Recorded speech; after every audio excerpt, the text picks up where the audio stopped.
Sejam bem-vindos a mais um Papo Fit, iniciando nessa quarta-feira, dia 5 de julho.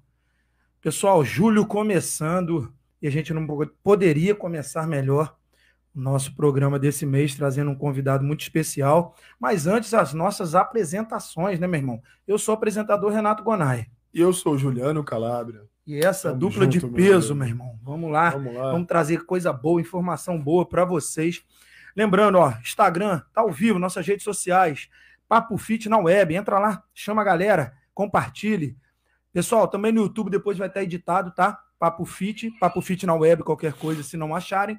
E no Facebook, sendo transmitido ao vivo também, Papo Fit, se não der, Papo Fit na web. Até o telefone tá tocando já. Claro, né, já meu irmão? estão Hoje vai querendo dar pergunta já até. estão querendo tudo. O oráculo já tá a postos ali, né, meu? Júlio, Vamos você lá. apresente o nosso convidado Vamos de lá. hoje, meu amigo. Hoje é um prazer receber aqui um convidado que ele já vem sendo citado, né, em várias entrevistas aqui, como referência na profissão e no esporte. Igor Reis, grande fisioterapeuta. É um prazer te ter aqui, cara.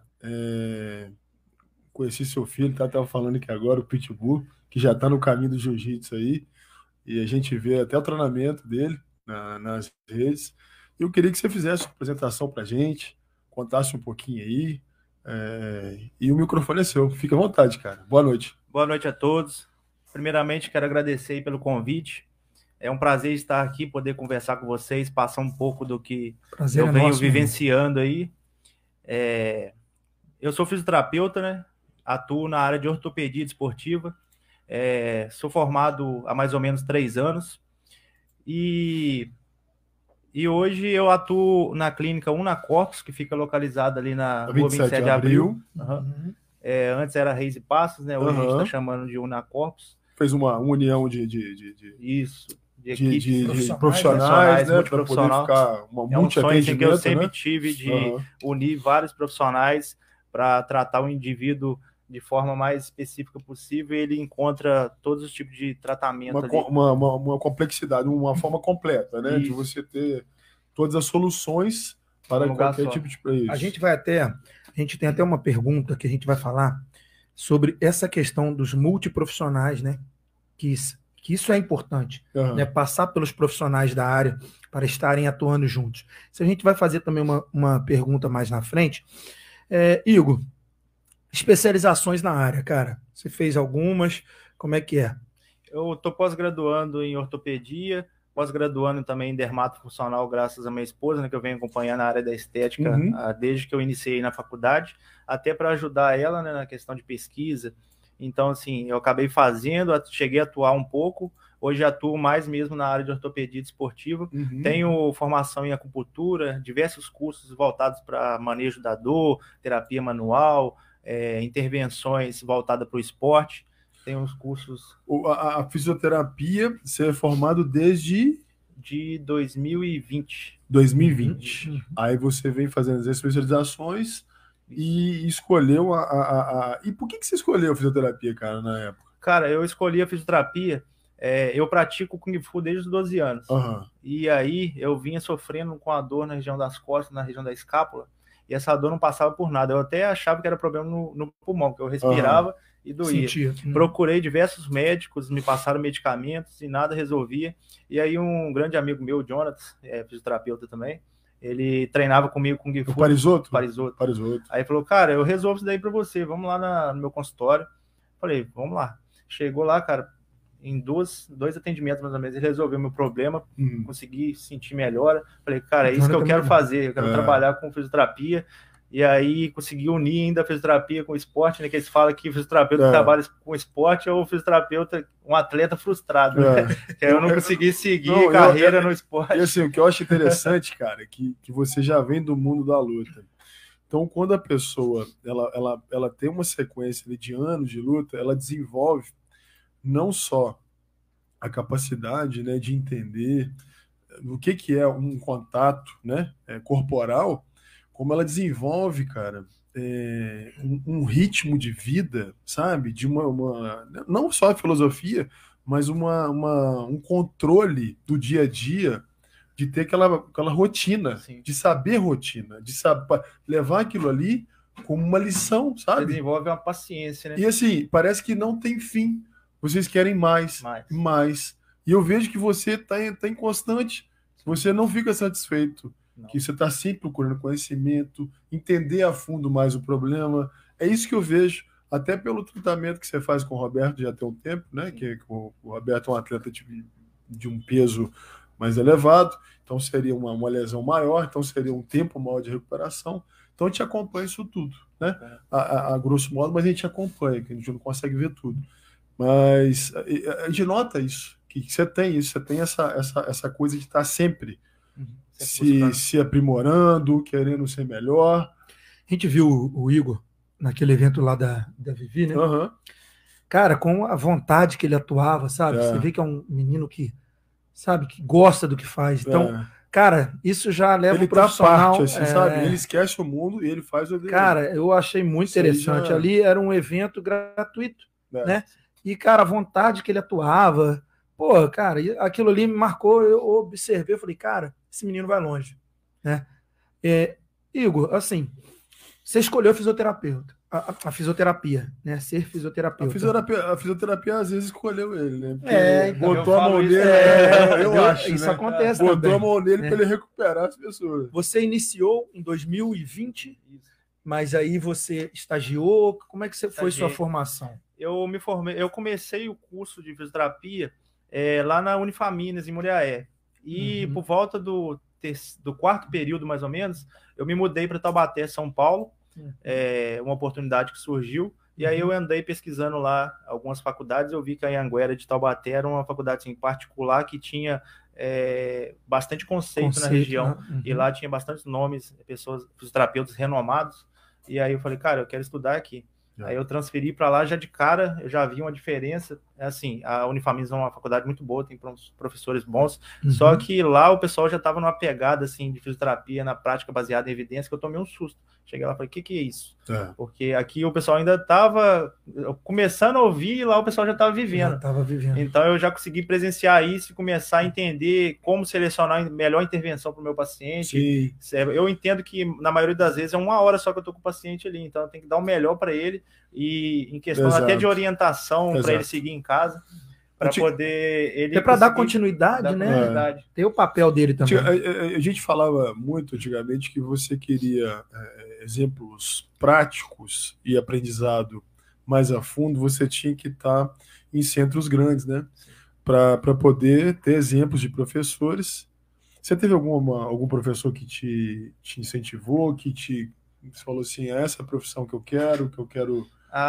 Tiveram bastante professores que passaram por mim, até assim, alguns que eu não vivenciei presencial, né? Alguns que eu fiz curso por fora, por exemplo, Thiago Fukuda, o Ami, Nayara Rebelo, são grandes nomes da área, que eles mostram que dá para ser um fisioterapeuta de sucesso, que dá para ser um cara que dá para viver da profissão, dar um tratamento de qualidade e viver disso, né? E dando continuidade, a linha de raciocínio que eu estava... nela aqui, a gente procura sempre os profissionais de São Paulo, de Rio, né, de capitais. Por quê? Porque a maioria dos casos que a gente coloca, entre aspas, que não existem corriqueiramente, acontece em cidade grande. Então você vai fazer essa especialização fora devido a isso. Mas hoje a gente está bem nivelado, porque o conhecimento ele tá andando junto. Você traz para cá, você fez o curso, você tem conhecimento dele, você tem o exemplo dele e você pratica ele. Então, quer dizer, daqui a pouco você vira uma referência aqui, regional. Então, você pode passar isso até para quem trabalha na clínica, quem for um aluno seu lá dentro. A questão das cidades maiores, né, elas têm um volume populacional maior. A gente não tinha informação muito. E aí, às vezes, hoje você já traz. Hoje está aqui. Hoje só basta você querer selecionar a melhor informação, porque, assim, informação tem demais e também a gente tem que saber escolher a boa informação. Porque o que tem de gente vendendo cursos mirabolantes, que eu tiro a dor no primeiro momento. Então você tem que saber a primeira coisa, entender os fundamentos básicos para poder escolher bons cursos, né?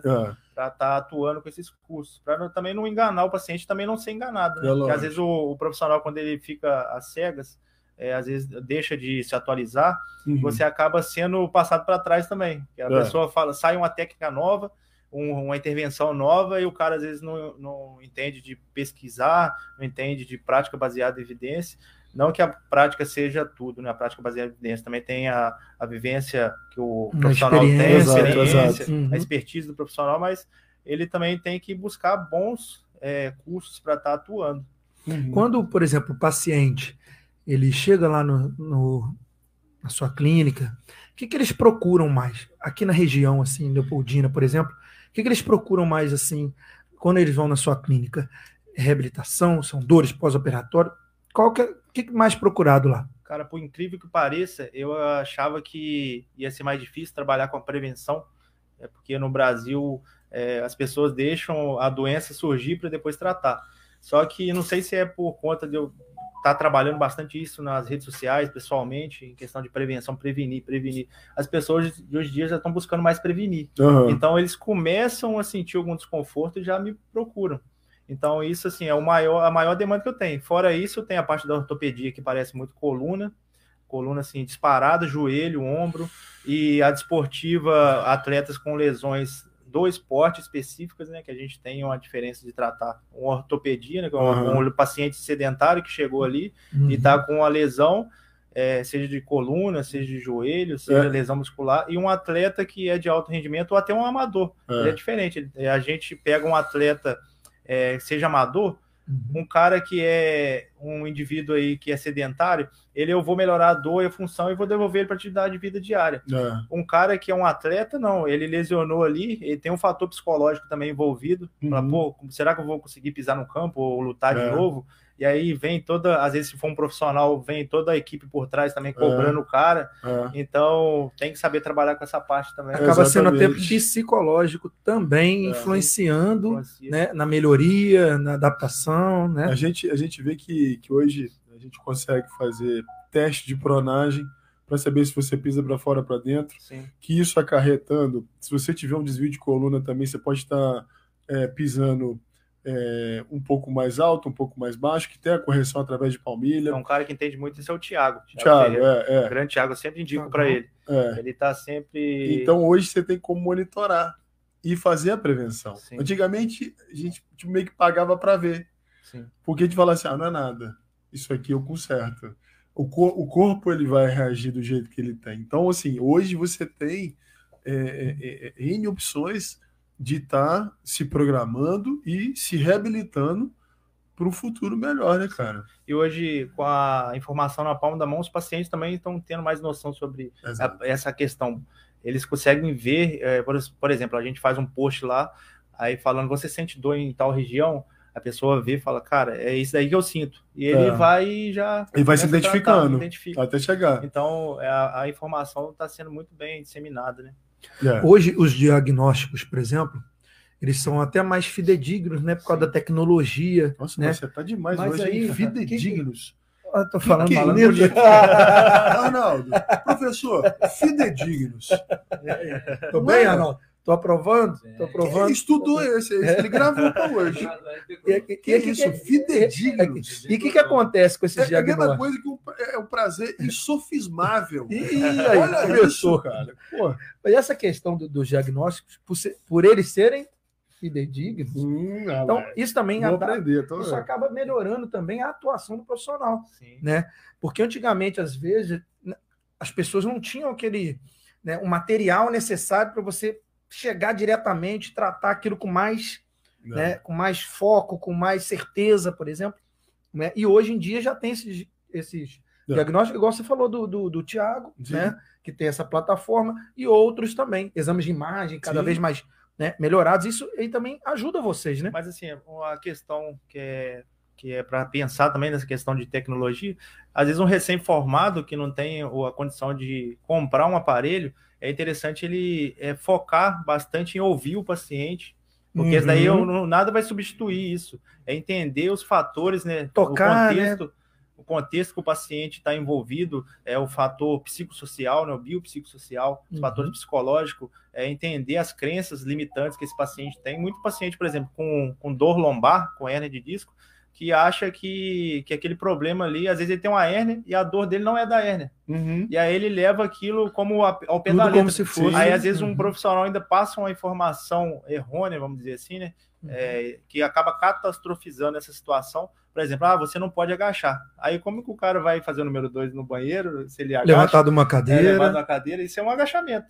Só que aí você tem que saber entender para orientar. Não limitar o paciente, colocar mais crenças na cabeça dele. Você falou uma coisa muito interessante, eu sempre falo isso. Todo lugar que eu vou, assim, quando, né, antigamente, quando eu dava uns cursos também de atendimento e tal, eu sempre falava isso. Educação física, fisioterapia e algumas outras áreas, a gente atua com essa questão da prevenção, né? A gente quer prevenir que mais na frente você, né, se lesione, pare de trabalhar. Eu trabalhei muito nessa questão de trabalho, né, quando eu, né, tive essa oportunidade de trabalhar embarcado, a gente trabalhava muito com isso. Por exemplo, as pessoas, a gente contavam com ela nas plataformas nos dias certos, 14/14, ou, né, 14/21. Então, o que acontecia? Se a pessoa ficasse doente, ou machucasse, ou ficava lesionada, cara, sobrecarregava a empresa. Então era muito importante esse trabalho na saúde de prevenção. A prevenção, ela é mais barato tanto para a pessoa quanto para o sistema de saúde do que tratar a doença. Quando você vai tratar, você tem gasto com exame de imagem, gasto com medicamento, gasto com profissional, às vezes uma cirurgia. Quando você vai prevenir, você está investindo naquela situação ali, você está investindo na sua saúde. Quando você está com a doença instalada, aí você já está gastando para poder recuperar aquilo que você já não tem mais. Está parado, não está trabalhando, às vezes não está rendendo para a empresa. Aí entra o fator psicossocial, né? O cara, começa a ficar estressado, não posso trabalhar, ou às vezes algumas pessoas aproveitam que não pode trabalhar e quer ficar em casa para estar recebendo o dinheiro. Por isso que eu acho importante essa questão da atividade física e dos exercícios físicos e da fisioterapia. Então, quer dizer, qual empresa vai querer um trabalhador que toda hora fica doente, toda hora não vai, fica muitos meses parado, toda hora está com atestado. Eu acho que as empresas elas estão até fazendo um investimento maior na saúde, né, dos seus trabalhadores ali, dos seus cooperadores, até para poder evitar isso, né, cara? Que hoje você tem, a gente está falando aqui, a gente tem estudo de tudo. Então você faz um exame ali a cada 6 meses, você pode detectar muita coisa futura. Sim. Então você pode ter essa prevenção, né? Até o possível afastamento, você não ter esse tipo de coisa dentro da empresa. A empresa, ela está investindo em você. Então tem tudo isso hoje. Então a gente vê várias empresas contratando, capacitando não, né? Criando grupos, como é que fala? Desafios fora da empresa, para quê? Para poder incentivar a você ter esse estilo de vida e esse tipo de recuperação, onde que entra também, né, a fisioterapia, tem lá o grupo de fisioterapeutas, e por aí vai. Renatão? Assim, a sua área de atuação, você tem uma área que você gosta mais de atuar, que você se identificou, ou você é aquele cara, né, apareceu, você está fazendo, mas tem alguma área que você se identifica mais, que você gosta? Igual eu te falei, eu trabalho somente com ortopedia esportiva. Apesar de ainda não ter especializado, porque para você se especializar, você tem que terminar a pós ou a especialização e fazer uma prova de título do conselho, para aí eles te darem a especialização. Eu estou em busca da especialização, no caso, né? Mas a área que eu atuo específica é ortopedia esportiva. É a área que eu me identifico. Eu gosto de trabalhar com dor, com lesão, gosto de trabalhar com atleta, que eu gosto de ver ali o atleta evoluindo e voltando para a sua atividade com segurança, com tranquilidade, igual os atletas que vocês mencionaram aí, o Roberto, o Júnior, foram atletas que tiveram assim, lesões recorrentes, né? O Roberto com a lesão, eu tô falando deles porque eles autorizam, né? São parceiros. A gente tem uma perguntinha deles também, porque o que eu achei legal? Suas redes sociais, eu sempre falo isso com as pessoas que vêm aqui, então, para a gente poder identificar perguntas, atuações que a pessoa tem na sua profissão, de atleta ou de profissional mesmo da área de saúde, a gente sempre faz um check-upzinho nas redes sociais, né? Sim. Antes da pessoa vir, a gente curte muita coisa. Então a gente chama a pessoa, a gente já visualiza e depois a gente entra mais de cabeça, né? Porque também a gente não tem, né, muito tempo de ficar vendo vários dias, então a gente entra numa perto dos dias, né, da entrevista. Acaba que nesse emaranhado da saúde, né, ele está todo ligado.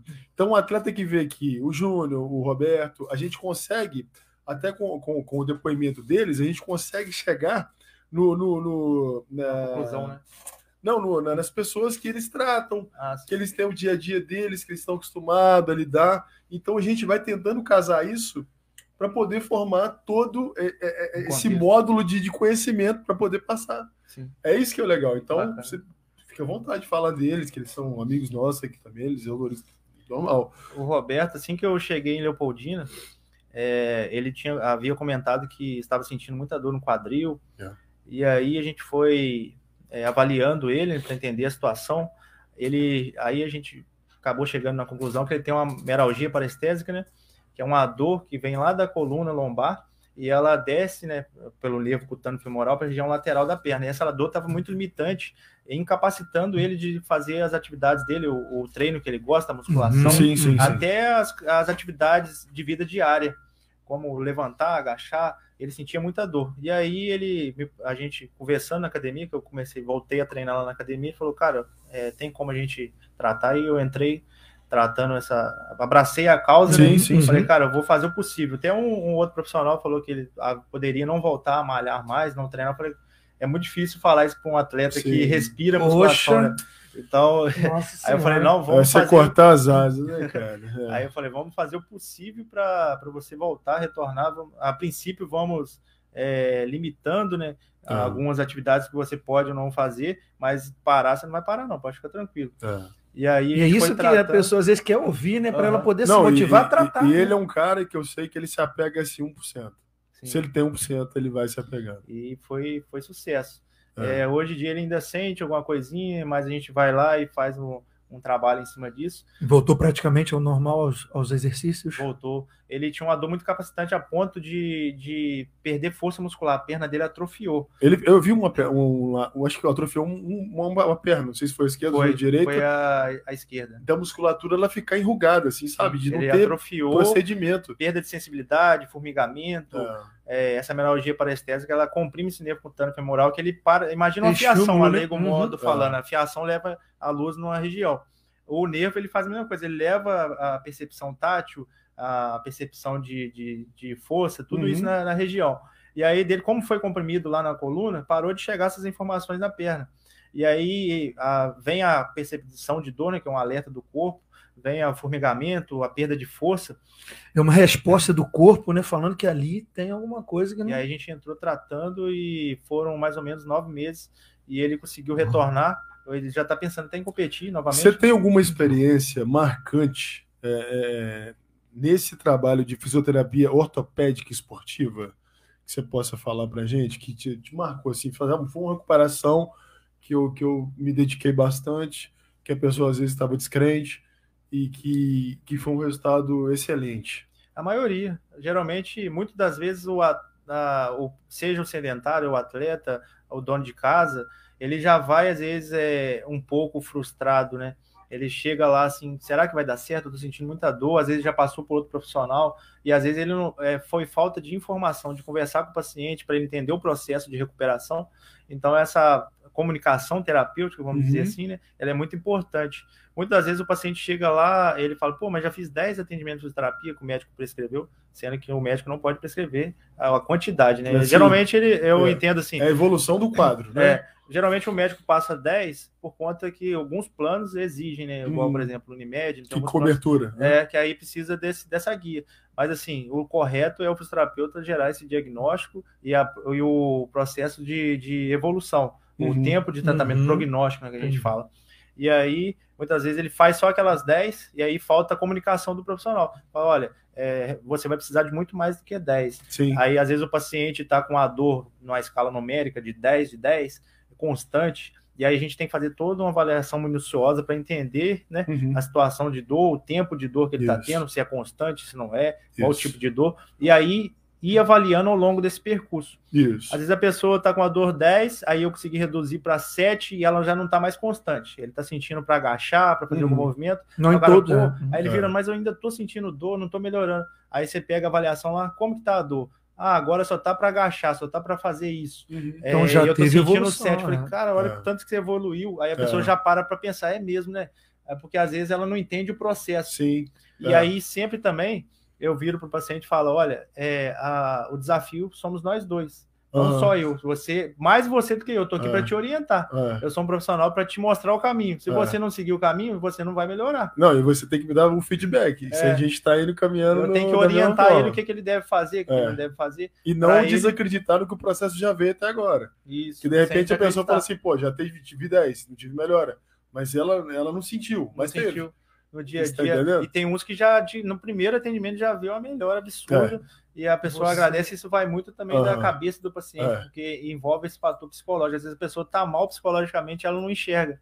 Você vê que quando a entrevista está boa, ela voa e a gente fala muito rápido. A gente vai fazer um intervalinho rápido e até mandar um abraço para a Luda da Mata, né, que é a nossa patrocinadora agora. Para Virgínia, né, para Farid, para o pessoal todo lá da Mata, muito obrigado. E a gente vai tomar uma aguinha rápida. E daqui a pouquinho a gente volta. Cara, quando é assim, quando ela é boa, ela é batida. Tem muita coisa ainda. Um abraço.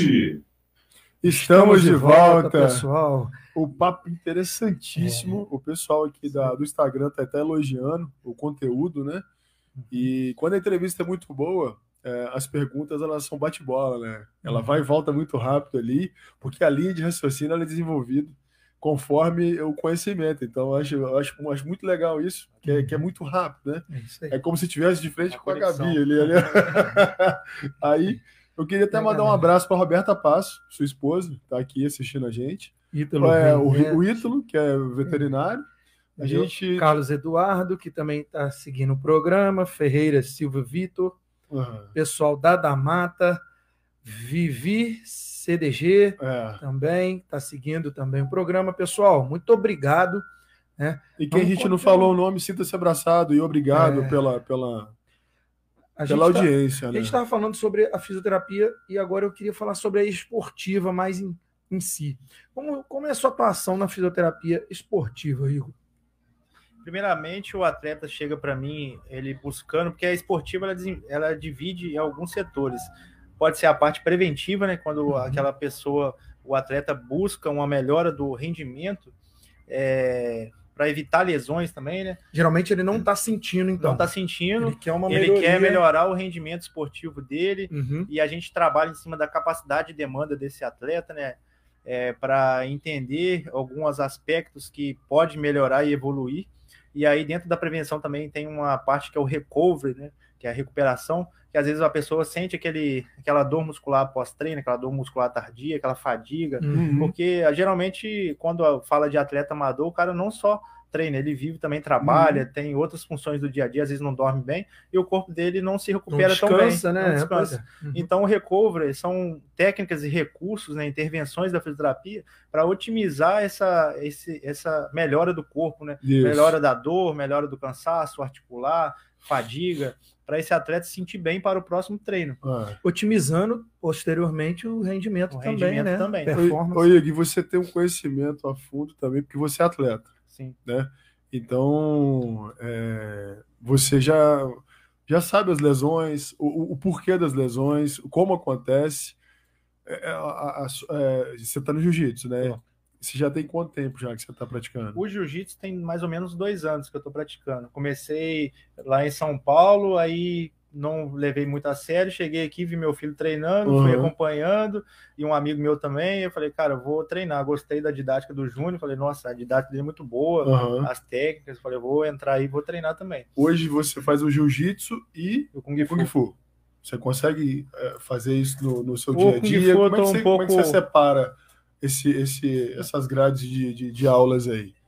Assim, eu atendo bastante, graças a Deus, desde que eu formei, eu tenho assim, bastante paciente, e eu tento, nos intervalos, ir treinar. Às vezes eu deixo um horário fixo, e aí eu vou lá e treino. Geralmente eu treino 2 ou 3 vezes por semana o jiu-jitsu. O Kung Fu, ultimamente, eu tô deixando a desejar. Vou voltar também, Betinho, fica tranquilo. Betinho.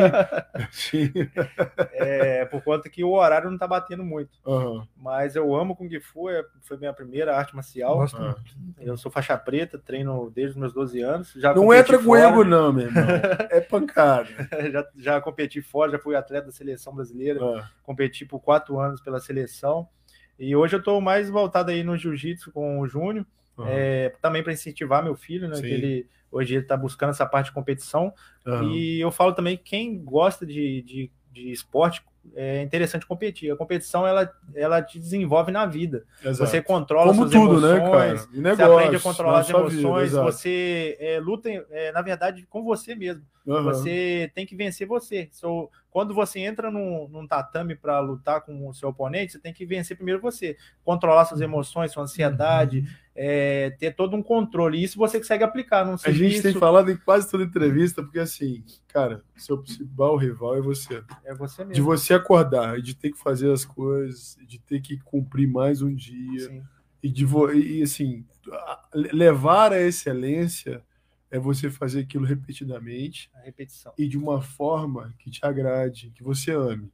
Então, é isso. Porque se você não gosta também do esporte, do que você faz, cara, você não prolonga. Não tem como, se você não cara. acha uma funcionalidade bacana, se aquilo não está te dando bem-estar, você também vai largando. Né? Então, é importante você procurar uma atividade física que você goste prazeroso. E prolongar. Né? Exato. É bom achar um lugar que você sinta bem, que de acordo com o que você busca. Porque também tem a parte de interação social, né? A pessoa às vezes busca lá, porque aí você vira assim, pergunta igual tem Pilates lá na clínica.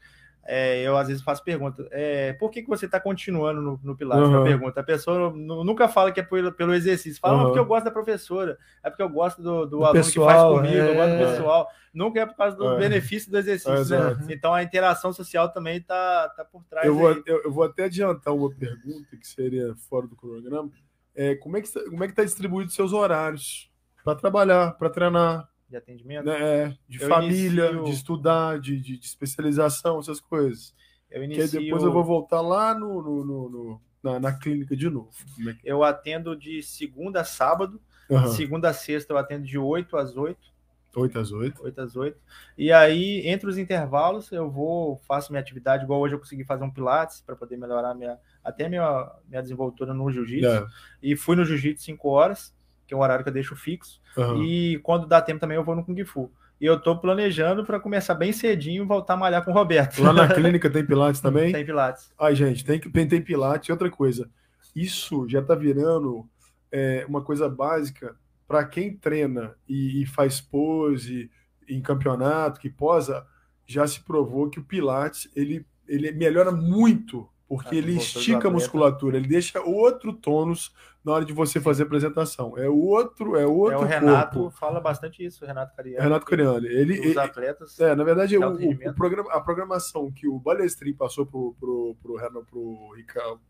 Roberto, ele tem Pilates pelo menos 3 vezes a semana. O Roberto tá fazendo lá. Para soltar a musculatura e ela ficar mais bonita. Então, assim, já é uma dica para a galera que não sabe. O Pilates tem diversos benefícios, tanto na concentração, respiração, controle do movimento, equilíbrio, postura, mobilidade, estabilidade, flexibilidade, respiração, tudo que você imaginar. Então, seu dia a dia ele começa que horas da manhã? 8 horas da manhã já começa atendendo no batidão. E ao longo disso também eu tento intercalar com a minha família. O bom é que minha esposa trabalha comigo, a Roberta, né? Na parte da estética. Ela é minha sócia lá na clínica. E o meu filho, como eu moro perto, ele está sempre com a gente. Então eu consigo aproveitar nesses intervalos a família, né? E sempre que dá eu passeio com eles. Né? E eu treino com o meu filho também, com a minha esposa. Então já dá para aproveitar um pouco nesses intervalos. E fora que eu não só atendo, eu também sou empresário. Então eu tenho que cuidar da empresa, gerenciar. Eu faço toda a parte de marketing também da clínica, faço a parte financeira, trabalho parte de reuniões com os colaboradores. Então, assim, eu tenho que conciliar tudo isso. Hoje lá na clínica, você tem quantos profissionais trabalhando com você lá? Cerca de 20 profissionais. 20. Então tem uma equipe muito boa. Tem. Equipe grande lá. E é isso que a gente vai começar a falar agora. Você colocou nas suas redes sociais questão da clínica multiprofissional. Conte um pouquinho para a gente essa questão, essa importância dessa clínica multiprofissional. Desde que eu entrei na faculdade, eu sempre quis trabalhar com equipe multiprofissional. Porque, assim, cara, eu não consigo resolver um problema de uma pessoa sozinho. Tô longe disso. Eu preciso de outros profissionais comigo trabalhando. Quando eu iniciei no consultório, eu já senti essa necessidade de ter outros profissionais trabalhando junto, É diferente, por exemplo, quando você vai num psicólogo num lugar, num fisioterapeuta em outro, num médico outro, às vezes não tem muito uma comunicação assertiva, né, entre os profissionais. Quando você tem todos esses profissionais num local só, fica muito mais fácil de debater o caso do paciente, às vezes indicar uma possível terapia, tá entendendo como que o profissional trabalha, né, para às vezes a gente não acabar, tipo assim, deixando de passar para ele. Quando você está com o profissional perto de você, você entende o trabalho dele, confia e sabe que você pode encaminhar. Você consegue direcionar. Né, né, e consegue chegar, né, no melhor atendimento, na melhoria, mas às vezes até mais rápida, né? Então, legal esse negócio de clínica multiprofissional que tem lá na Unacorpus. Depois, no finalzinho, você vai passar seu WhatsApp. Não, vamos aproveitar e já vamos fazer mais um merchanzinho da clínica lá. 27 de abril, número 177, fica ao lado da padaria Pão Gostoso. Isso, ao lado do antigo Batata, ali o bar ali do outro lado da rua ali, isso. Não tem fácil de localização, fácil de estacionar. E a rede social de vocês lá, Igor? A gente tem a Unacorpus Leopoldina, né? E tem o meu que é Dr. Igor Reis Físio. Depois eu vou compartilhar na minha rede aqui também, a gente vai compartilhar no Bate-Papo Fit. E a gente vai colocando para o pessoal acompanhar, né? Que eu acho muito legal, até porque é uma clínica com tantos profissionais hoje, é uma clínica completa. Até a Isabela está com vocês lá também, dentista, na parte na odontologia lá. Então é bem legal, você reúne tudo. E é importante, certeza, né? Com certeza você tem várias opiniões de um time, que pelo visto está coeso, né? Que é isso que é importante. Bem afiado, é o trabalhar com um time, né? Da sua confiança. Que fala a mesma língua. Né? Porque também não adianta você pegar profissionais que estão desalinhados com o seu estilo. Por exemplo, você pega uma médica ela trata da saúde, longevidade. Aí você já tem um fisioterapeuta que só quer trabalhar com esporte de alto rendimento.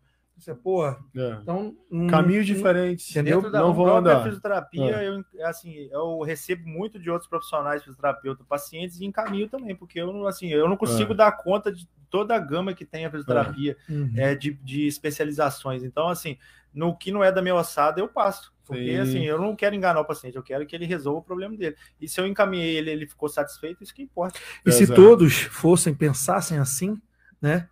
Com certeza. Poxa, isso é certo. Não, a gente todos estariam. Exatamente. A gente estaria fechando todas as lacunas, né? De um problema em geral na sociedade.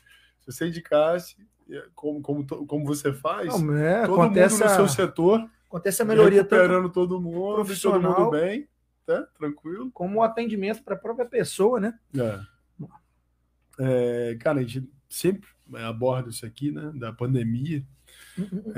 A gente está em cima? Está em cima. Tá em cima. Reabilitar um atleta. A pessoa que pratica e que não pratica o esporte. Você já pegou algum caso assim, de uma pessoa que foi tentar, vamos começar aqui a fazer uma musculação, botou um peso a mais, aí teve uma ruptura de alguma coisa. Um ligamento, alguma coisa. Sempre nessa tecla.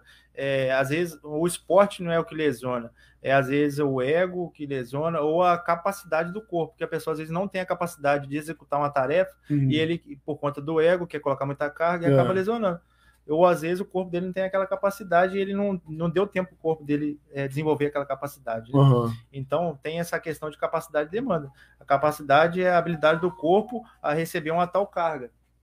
Diversos tipos de carga, tenso, entre outros. E a demanda é aquela carga que você impõe ao seu corpo. Então, por exemplo, muitas pessoas têm preconceito com alguns tipos de esporte, falam, esse esporte lesiona mais, que não sei o quê. Só que o que lesiona, às vezes, é a questão disso, da pessoa não entender o processo de exposição à carga, ao volume, ou às vezes a pessoa tem uma alteração de variáveis, por exemplo, de mobilidade de ombro, vamos supor, a pessoa faz um crossfit, tem uma déficit de mobilidade de ombro, de rotação, e aí vai pegar uma carga que ele não está acostumado, às vezes não aprendeu a executar o overhead, vamos dizer assim, o movimento acima da cabeça, e aí ele vai e coloca muita carga por conta do ego, e aí vai e lesiona. Agressivo, porque já está a capacidade dele. Essa era uma pergunta até que eu queria fazer, a gente entrando nela e tendo a sua primeira resposta, como você pratica jiu-jitsu lá, já tem um tempo, e até responder em causa, assim, né? Aconteceu alguma vez de tipo, um aluno estreante, ele fez 3 semanas de aula e ele já se vê apto ali, ele quer, pô, alguém incentivou, pô, você é um cara bom, você tem desenvoltura e tal, e ele vai quedar. Nesse quedar, o joelho dele dá aquela... Chegou a acontecer alguma Já vez, acontece. cara? Com a minha esposa mesmo, a Roberta, Aconteceu? machucou o joelho. Ela tava Que eu acho que pré-competição. o que mais acontece essa parada de você levantar e quedar, e é um movimento de rotatória. Então Sim. parece que faz um movimento que ele vai além do que o corpo pode aceitar. É porque ali. o movimento fisiológico do joelho é a flexão e extensão. Uhum. A gente tem rotações mínimas, né? Do curtas, joelho, né? Curtas, para poder ter essa adaptação do joelho. Aí, quando às vezes a pessoa excede esse limite de rotação, aí começa a vir nos estabilizadores secundários, que são os ligamentos. Uhum. E aí eles tentam segurar aquilo ali. Então, no movimento de pivô, que a gente chama, né, que é esse de rotação interna, ele acaba lesionando. Ele pode lesionar esse ligamento cruzado anterior, que é um ligamento que cruza, né, que ele evita essa transação da tíbia. Ele pode lesionar o ligamento colateral medial, dependendo do tipo de movimento que ele fez, e vir acompanhado até de uma lesão de menisco, isso é um estiramento de cápsula, lesão de músculo, depende do como que foi e às vezes trauma. Até fratura, né? Fratura por estresse, por avulso, isso depende muito do mecanismo. Geralmente isso aí, quanto tempo de recuperação, cara?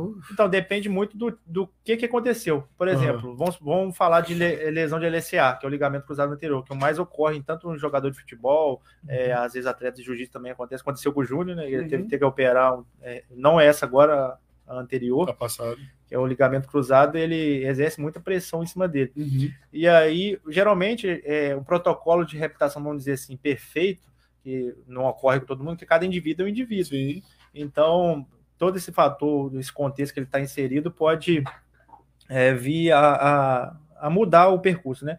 O LCA, quando a gente pega para ver as evidências, é mais ou menos de 9 a 12 meses de reabilitação. Então, a gente tem um tempo ali, os primeiros 3 meses de o corpo reconhecer aquele enxerto, né? Aquele novo ligamento que às vezes a gente tira do próprio corpo. E aí, esses 3 meses geram a neovascularização, tem a dor, tem o processo de edemaciado o joelho.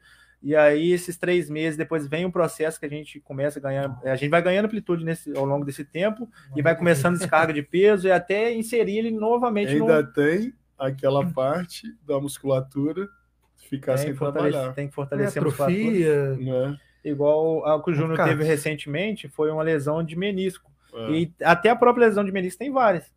No caso dele, ele retirou parcial um pedaço do menisco. Então, assim, o menisco ele demora para regenerar porque ele não tem muita vascularização. No caso dele, como ele retirou, não precisou de ter essa parte de regeneração do menisco. Então, a fisioterapia acaba sendo mais rápida. Com 3 meses eu consegui colocar ele de volta. Porque ele não precisou de regenerar, ele precisou de melhorar as estruturas que foram mexidas ali na região, trabalhar, porque o músculo, o quadríceps principalmente, como forma de proteção, quando você vai com uma cirurgia ou uma lesão, ele inibe, gera inibição artrogênica, que chama. Essa inibição, o músculo não responde. E aí você tem que entrar com estímulos nele para poder ele voltar a acordar, despertar ele, e depois disso você começar a trabalhar exercício específico do indivíduo no esporte, né, para ele sentir confiança e voltar a praticar a atividade. E existe também uma melhoria da adaptação, né, você falou sobre o tempo de recuperação, da pessoa que já é treinada, também que já faz exercícios, né, que aí melhora, né, aumenta a capacidade da pessoa, melhora mais rápido. Por isso que eu falo que, tipo, o outro profissional que não seja fisioterapeuta, ele não pode falar quantos atendimentos o paciente faz. Geralmente coloca 10, mas num caso desse são 9, 12 meses. Outro caso de um paciente, às vezes, com um atendimento resolve. Então, assim, essa parte tem que ser batida em pauta. Isso eu ia até falar aquela hora que você estava falando desse negócio dos planos e tal. Então, vamos supor, eu acho que atrapalha, mas aí você é mais experiente que eu nisso, você conhece mais. Vamos supor, tá lá 10, independente do plano, ou se é o médico que passa, né? Então, marca 10 sessões. Aí a pessoa faz 10. Aí, às vezes, demora a passar, que seriam mais 10. Atrapalha. Aí a pessoa fica 2 semanas parada, esperando. Atrapalha. Né? Pô, não é melhor passar tudo uma vez? Por exemplo, uma lesão, ela tem todo um percurso que ela segue o tecido para cicatrizar, né? Tem a a fase proliferativa, outras fases, e a gente tem que ir trabalhando em cima dessas fases, para às vezes, vamos supor, uma lesão muscular, para a gente conseguir chegar na fase de realinhamento das fibras, de forma que ela funcione de forma legal, para não ter uma reincidiva, né? Uma nova lesão em cima daquela. Igual, por exemplo, a entorse de tornozelo. Às vezes o cara não trabalha, vamos supor, lesionou e começou a tratar, fez 10 atendimentos, ele precisava de mais, parou, e aí ele cria uma instabilidade crônica naquele joelho ali, naquele tornozelo, e aquela instabilidade acaba causando uma reincidiva, uma nova lesão. E às vezes ele pode gerar um estresse ali no ligamento, romper, ou uma lesão para o avulso, porque às vezes pisou em falta, a recuperação, estava instável e lesionou. Eu falo isso até porque eu acho que é uma pergunta que o Juliano também já iniciou ali. Eu acho que é muito da ansiedade também, né, de alguns pontos. Por exemplo, a gente colocou até na pauta reabilitação de uma pessoa que é atleta e uma pessoa que não é atleta. Eu sei que tem, claro que tem diferença, você vai falar isso pra gente, mas um também desses motivos é a ansiedade, porque às vezes o cara que é atleta, o cara tá doido para voltar, o cara quer se exercitar. E a pessoa que às vezes não pratica, ela às vezes tem até mais paciência, né, de esperar o processo e tal. Qual a diferença entre reabilitar um atleta e uma pessoa que não pratica o esporte? O atleta tem essa questão da ansiedade, você falou que é um ponto negativo, e tem um ponto positivo, que se você falar para o atleta que ele tem que pular de cabeça para baixo, que ele vai melhorar, ele segue e se arrisca, porque ele quer melhorar o mais rápido possível, ele quer voltar para o esporte dele. Já uma pessoa que não é atleta, vamos dizer, um sedentário, se eu falar para ele, cara, você tem que fazer esse tipo de exercício específico na sua casa tantas vezes por dia. Às vezes o cara não faz, ele chega para mim e dá uma risadinha, não fiz. E aí, o que acontece? Dever de casa nunca sai. Não faz, entendeu? Porque ele não tem o hábito. Porque tem muito do hábito, né? Nós somos... geralmente a gente tem um hábito, a gente cria o piloto automático, faz tudo no dia a dia. E o cara que não tem um hábito de praticar atividade física, ou um exercício, que seja, qualquer coisa, e aí ele acaba não seguindo isso. Tem os prós e os contras, né? Tem os prós e os de contras. ser atleta e não. E também, né? Por exemplo... O atleta tem um corpo mais preparado, às vezes já treina também, tem uma faz musculação corporal, e tal. Então, para ensinar, às vezes, por exemplo, um exercício, eu falo muito de exercício porque a maior parte do meu tratamento é voltado para o exercício. A não ser que seja um recovery, o cara que quer ali para melhorar as dores, fazer uma quiropraxia, fazer uma liberação miofascial, um agulhamento. Que é muito bom. Que é bom. Às vezes faço alguns alunos também uma liberaçãozinha lá. Já é uma terapia mais passiva, mas eu tento voltar mais para o ativo, para dar resistência para o corpo, vamos supor, falando de dor, para ele conseguir não sentir tanta dor, resistir àquela dor através do exercício. O exercício ele modula todo o nosso corpo, ele libera uma cascata de substâncias boas, tanto voltada para a parte de alegria, de dopamina, serotonina. Vários enzimas, hormônios. Essas substâncias atuam também na percepção de dor. Então você consegue controlar a dor, aumentar a resistência do tecido para que ele suporte mais aquelas cargas do dia a dia, impostas do dia a dia, e consiga melhorar a dor, função, tudo. O exercício Com a sua experiência, Igor. Eu já ia fazer aquela, porque eu acho que é dúvida de muita gente. Deixa eu sim, não. Aqui, que ele está falando. É certo a gente falar que a reabilitação de um atleta é mais rápida, então, que a de quem não pratica ou não? Tudo igual eu falei, tudo depende do tipo de lesão, depende do que aconteceu. Por exemplo, pode ser um sedentário que às vezes ele está com algum problema na coluna, vamos dizer assim, que às vezes com um atendimento eu consigo resolver. E aí também tem um sedentário que às vezes passou por uma cirurgia de joelho, vamos usar como exemplo, e aí ele demora bastante tempo também para progredir.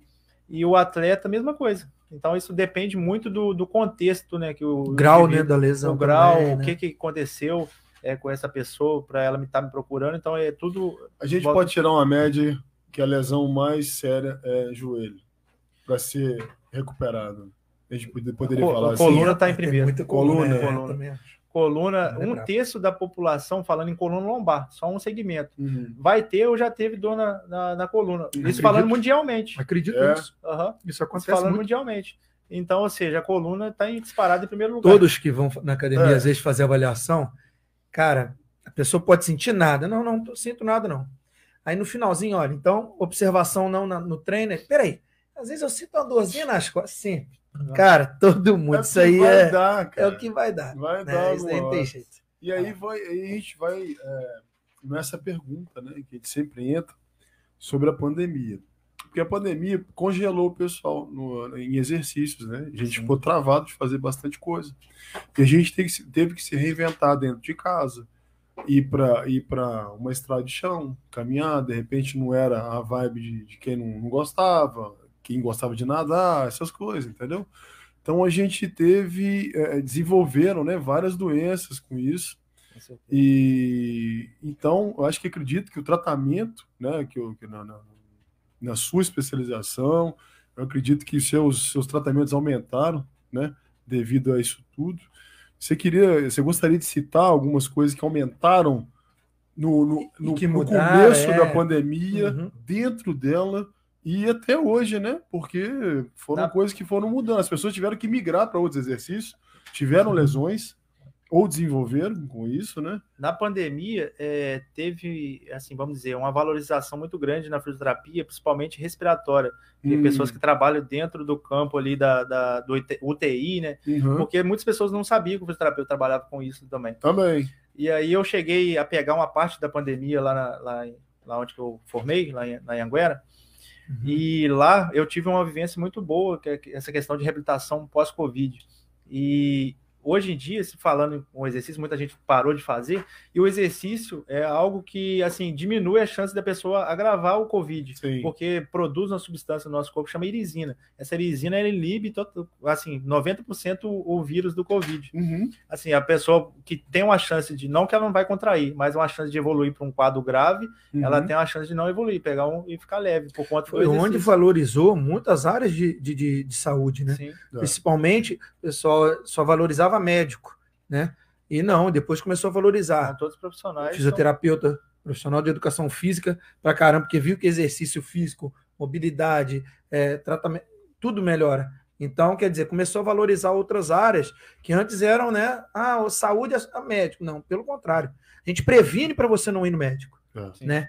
E às vezes as pessoas não dão tanta importância, né? Os médicos também estão trabalhando nessa pegada. E agora, cara, os médicos também mudaram essa concepção, muitos deles. Então tem vários médicos na cidade, poxa, que recomendam exercício físico, que recomendam lá academia e tal, e eu, poxa, fico só agradecido. Por quê? Porque, né, é a mentalidade que tem que andar junto. Aqui, né? Na verdade, no Brasil, a gente tem uma cultura de valorizar só os médicos, né? Isso, assim, vem implementado. Vem de antigo, né? Eu já peguei uma paciente que virou para mim, assim, viu minha letra, né? Ele falou assim, você tem vontade de ser médico? Eu falei, mas por quê? Ela falou, sua letra é igual de médico. Eu sempre escrevi assim mesmo. Ela falou assim, mas se você pudesse ser médico, você gostaria? Eu falei, eu sou feliz com a minha profissão. Porque, olha só, você foi no médico, ele encaminhou você para mim. Se não existisse o fisioterapeuta, quem que resolveu seu problema? Aí ela parou, ficou olhando, realmente você gosta mesmo que você faz. Tem as etapas de tratamento que as pessoas têm que entender. O que eu acho hoje é que são tantas informações que a gente tem, né, na internet, e que às vezes as pessoas, elas, mesmo não tendo aquelas reações assim, elas se encaixam naquilo e se automedicam. Então elas estão ficando distantes do médico, até por um fator, sei lá, o que pode ser, financeiro, alguma coisa assim. Então ela sempre tem um amigo que é nutricionista, alguma coisa assim, que pode dar uma dica, um farmacêutico, alguma coisa. Então, hoje eu vejo a classe médica, ela querendo se aproximar mais. Então ela grava mais conteúdo, ela explica mais a situação. Entendeu? Então eu acho isso bacana, essa aproximação. E outra, o próprio... Os profissionais têm que ser bem unidos. Né? Eu acho, as classes todas. Porque imagina, elas andam juntas, elas têm que andar. Imagina, você tem essa função. O Renato tem a dele lá. Imagina um médico, por exemplo, né, que a gente está falando. Por exemplo, a pessoa fica doente, vai no médico, certo? Primeira vez que ela procura é o médico. E depois o médico ele vai encaminhar para o profissional adequado. Né? Então, quer dizer, pro médico é muito interessante, porque toda hora que a pessoa está lá falando que não está melhorando e tal, cara, é muito pior do que a pessoa ir para outro, né? Porque a gente precisa de profissionais, né, de saúde, passa para um cara, ele melhora, ela volta lá, só tô melhorando, só tô bem, isso é bom para o médico, é bom para a pessoa, é bom para o outro profissional que está atuando, né? Ou profissionais, pode ser mais, né? Então, quer dizer, para mim, isso aí é uma mudança, veio também com a pandemia e tal, mas que já vem, né, modificando a cabeça tanto das pessoas como dos profissionais, principalmente os profissionais, né? Durante esse período da pandemia, teve alguma doença assim que você gostaria de citar que foi mais assim, ela ficou latente, fora esse processo, né? Porque o pessoal não sabia, acho que pela ansiedade, teve um descompasso na respiração, e aí você falou que trata essa parte também, que eu acho que as pessoas elas ficaram mais ansiosas, sem saber o que fazer, perdidas nisso. E aí você já na sua época ali, já atuava, já conhecia esse campo. O fator assim, que cresceu exacerbadamente foi essa parte psicológica. E a parte psicológica, ela afeta o físico também. A pessoa que é mais ansiosa, mais estressada, mais depressiva, se ela tem uma condição de dor, porque a dor ela é um fator multifatorial. Às vezes a pessoa tem uma dor no joelho, vamos dizer assim, que ela não necessariamente tem uma lesão ali. Então, às vezes, se ela tem um fator psicológico assim alterado, vamos dizer assim, esse fator psicológico influencia para que aumente a intensidade da dor, até a questão de percepção. A pessoa fica mais sentindo mais dor, querendo ser mais acolhida. Isso foi um fator que aumentou a questão de dor nas pessoas, né? A intensidade, por exemplo, a pessoa estressada, ela fica muito tensa, sente muita dor no ombro, dor nas costas, e os marcadores também de dor aumentam com relação ao psicológico, por isso que é um fator. O psicológico, eu ia falar isso, porque assim, parece que a pessoa ela fica com medo de ter um medo. Sim. Desencadeia. A pessoa catastrofiza e gera uma cinesiofobia, medo de movimento. E aí piora o quadro. Né? Ela faz uma tempestade no copo d'água. Às vezes vamos supor, tá com uma dor ali que a gente não pode falar assim, é frescura. Nunca é. A gente não tá dentro da cabeça da pessoa. E às vezes ela tá com uma dor ali que, assim, se ela tivesse psicologicamente bem, às vezes é uma dor 3, mas que como ela está com um fator psicológico alterado, marcadores dela relacionados à dor está muito todo desregulado. E aí a intensidade vai lá em cima. Então a dor dela fica insuportável, ela tem atenção, desenvolve outros fatores e acaba ficando obesa por conta da ansiedade, começa com compulsão alimentar, outros fatores, e aí aumenta a dor no joelho, porque o peso da pessoa aumenta, né? Aí começa a sobrecarregar, né? Isso tudo vai gerando, por isso que tem que ser uma equipe multiprofissional. Exatamente. Igual, por exemplo, às vezes a pessoa chega com sobrepeso, eu entro com a nutricionista, eu entro com o psicólogo para entender o que está acontecendo, né, psicologicamente, com o fator que ela está envolvida ali, aí entra com a esteticista para fazer um tratamento para ela sentir autoconfiante, sentir bem, ela ir fazendo um emagrecimento também sem ter muitos danos, por exemplo, flacidez, estria, aí entra a esteticista também nessa parte de autoconfiança, a pessoa já se sente bem, já começa a fazer um exercício físico, já começa a colocar uma roupa melhor, e aí a vida segue fluindo. Vamos para um rápido intervalo, mas antes de sair, pessoal, vamos relembrar, hein? Redes sociais do Papo Fit. Então, para você que está aí no Instagram ao vivo, Papo Fit na web, chama a galera, chama os amigos, informação boa, vocês vão curtir bastante aí os nossos papos aqui. Pessoal também no YouTube, depois vai estar aí gravado para vocês, Papo Fit na web, tá? E no Facebook tá ao vivo também, Papo Fit na web lá. É isso aí. Júlio, fala a galera que tá curtindo aí, ó. Vamos lá. Linda Cabral, Vinicim, o Hudson, nosso grande Hudson. A nossa diretora tá de casa, mandando as dicas de hoje. Vamos lá. Arnaldo Espíndola, o Arnaldo Schwarzenegger e o Ítalo. E o Ítalo que tá sempre curtindo aí também. Pessoal, o Ítalo curte os conteúdos, cara. Investe aí ele aí. Pessoal, a gente tá indo para um rápido intervalinho. Daqui a pouco a gente volta com mais Igor Reis aí, tá bom? Um abraço. Estamos de volta, pessoal. E agradecendo aos nossos patrocinadores, nossos apoiadores que fazem a gente estar aqui animado, trazendo informação boa para vocês, né? Academia Gonai Fitness, Obrigado, academia que leva lá meu nome também, meu grande sócio, Hudson Eliane. A gente sempre traz coisas boas para vocês, atendimento, fácil estacionamento, academia tradicional. Vai lá conhecer, se você não sabe, Rua Amanda Fonseca, número 63. Exato. E também a da Mata, né, que está com a gente agora no da Mata, desse projeto pessoal da Mata. Eu espero que seja nossos apoiadores também, um relacionamento aí de bastante tempo, que acredita no nosso trabalho. E são pessoas sérias, todo mundo conhece. São famílias que a gente gosta, né? Até fora de trabalho, a gente já tem uma longa estrada aí de amizade entre famílias. A gente queria agradecer a todo mundo que está acompanhando a gente, está dando força. Então, e os suplementos, Júlio? Tem alguma coisa aí hoje, não? Sempre tem, né? Ah, a gente garoto. sempre coloca na madrugada, para deixar aquele suspense. Então, pessoal, ó, aproveitem, entra lá, @. E eu já vou responder que eu vou levar a creatina na clínica amanhã. Todo mundo procurando aí. Tá aqui, mas a gente tá trabalhando, né? Júlio, olha que frase bacana que o Igor Reis colocou lá na rede social dele. Fala aí. Te ajudo a viver sem dores e com qualidade de vida. O que você quis dizer com isso, cara? Fala pra gente aí. O que essa frase ela impacta? Que ela é impactante, né?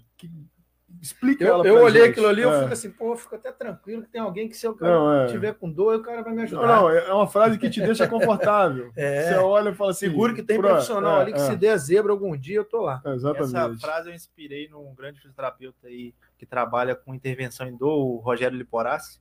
Ele criou até um livro, né, que a vida sem dor é possível. Basta você procurar os melhores recursos, procurar ser mais ativo possível, né? E isso vai te trazer uma qualidade de vida, igual eu falei anteriormente, né? Que às vezes, quando você está sedentário, vem inúmeras doenças acompanhadas do sedentarismo.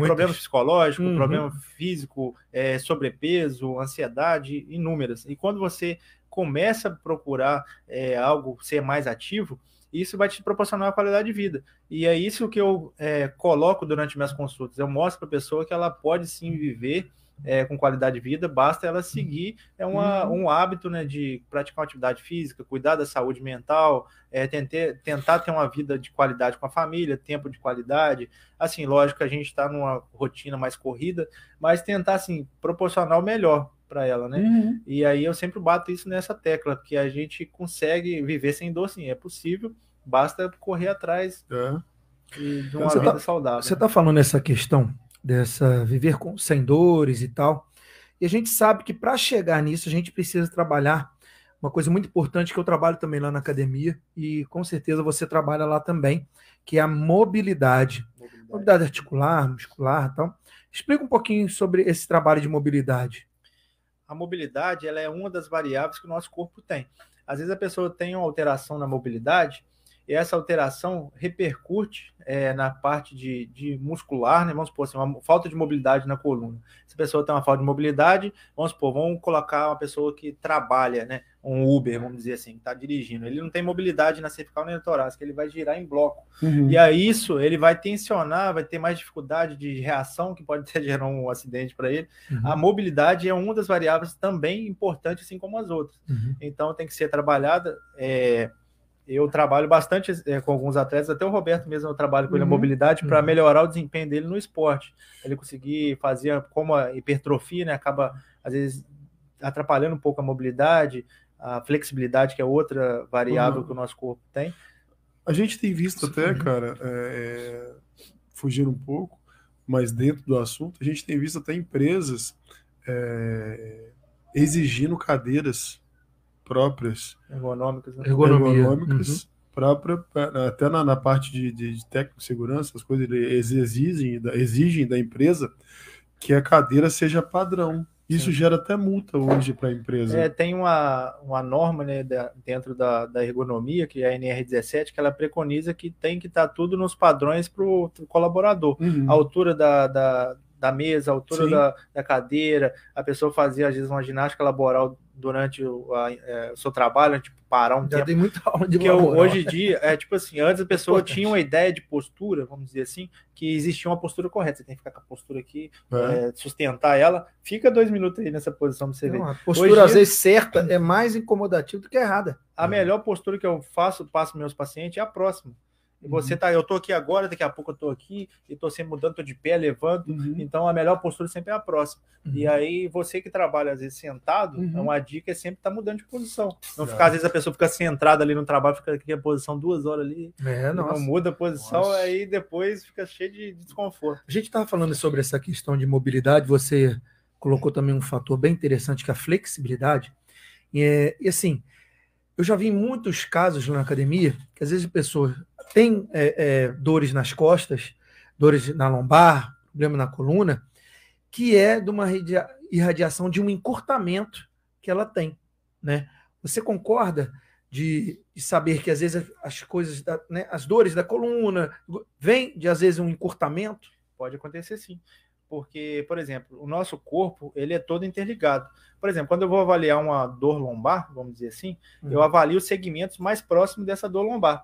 Por exemplo, quadril, que está bem próximo ali, a parte torácica, vamos supor, com um déficit de mobilidade na torácica, sobrecarrega a lombar, porque não tem movimento ali na torácica. A obesidade, então, ela sobrecarrega. A obesidade, então, uma déficit de mobilidade às vezes atrapalha a expansão torácica, atrapalha a respiração. Então, isso tudo vem acompanhado. Às vezes, um encurtamento de um músculo, vamos supor, quadrado lombar, gera uma dor, uma dificuldade de movimentar.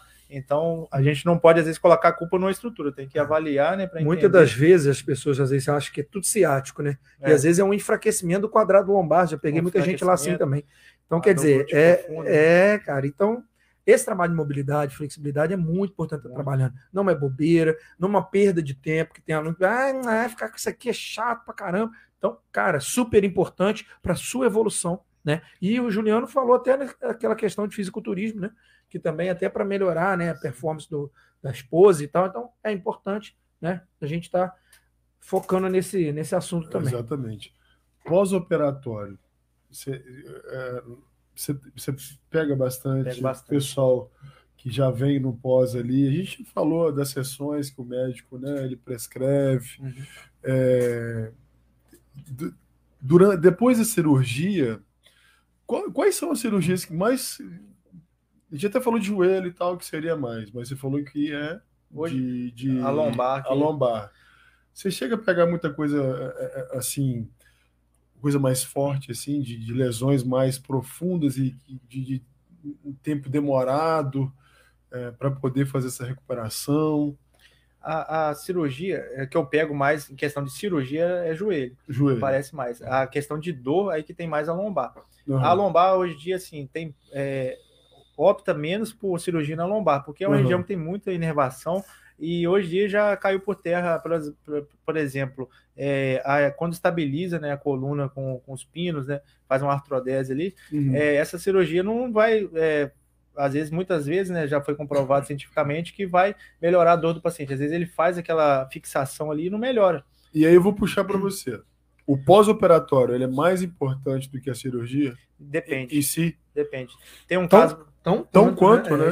Tão quanto. Porque assim, eu joguei a pergunta exatamente para ver a sua resposta, para saber se onde a gente ia chegar. Depende do que... Por exemplo, uma cirurgia mal feita, com a recuperação bem feita, de repente ela não precisa ser refeita. Vamos falar do joelho, né? De novo.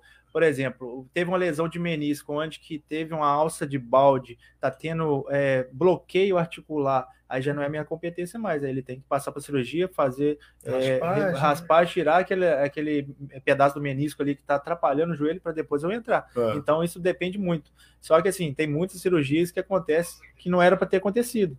Tem situações assim, por exemplo, às vezes o atleta não chegou a lesionar tanto o menisco, aí vai lá faz uma raspagem, uma missectomia sem necessidade.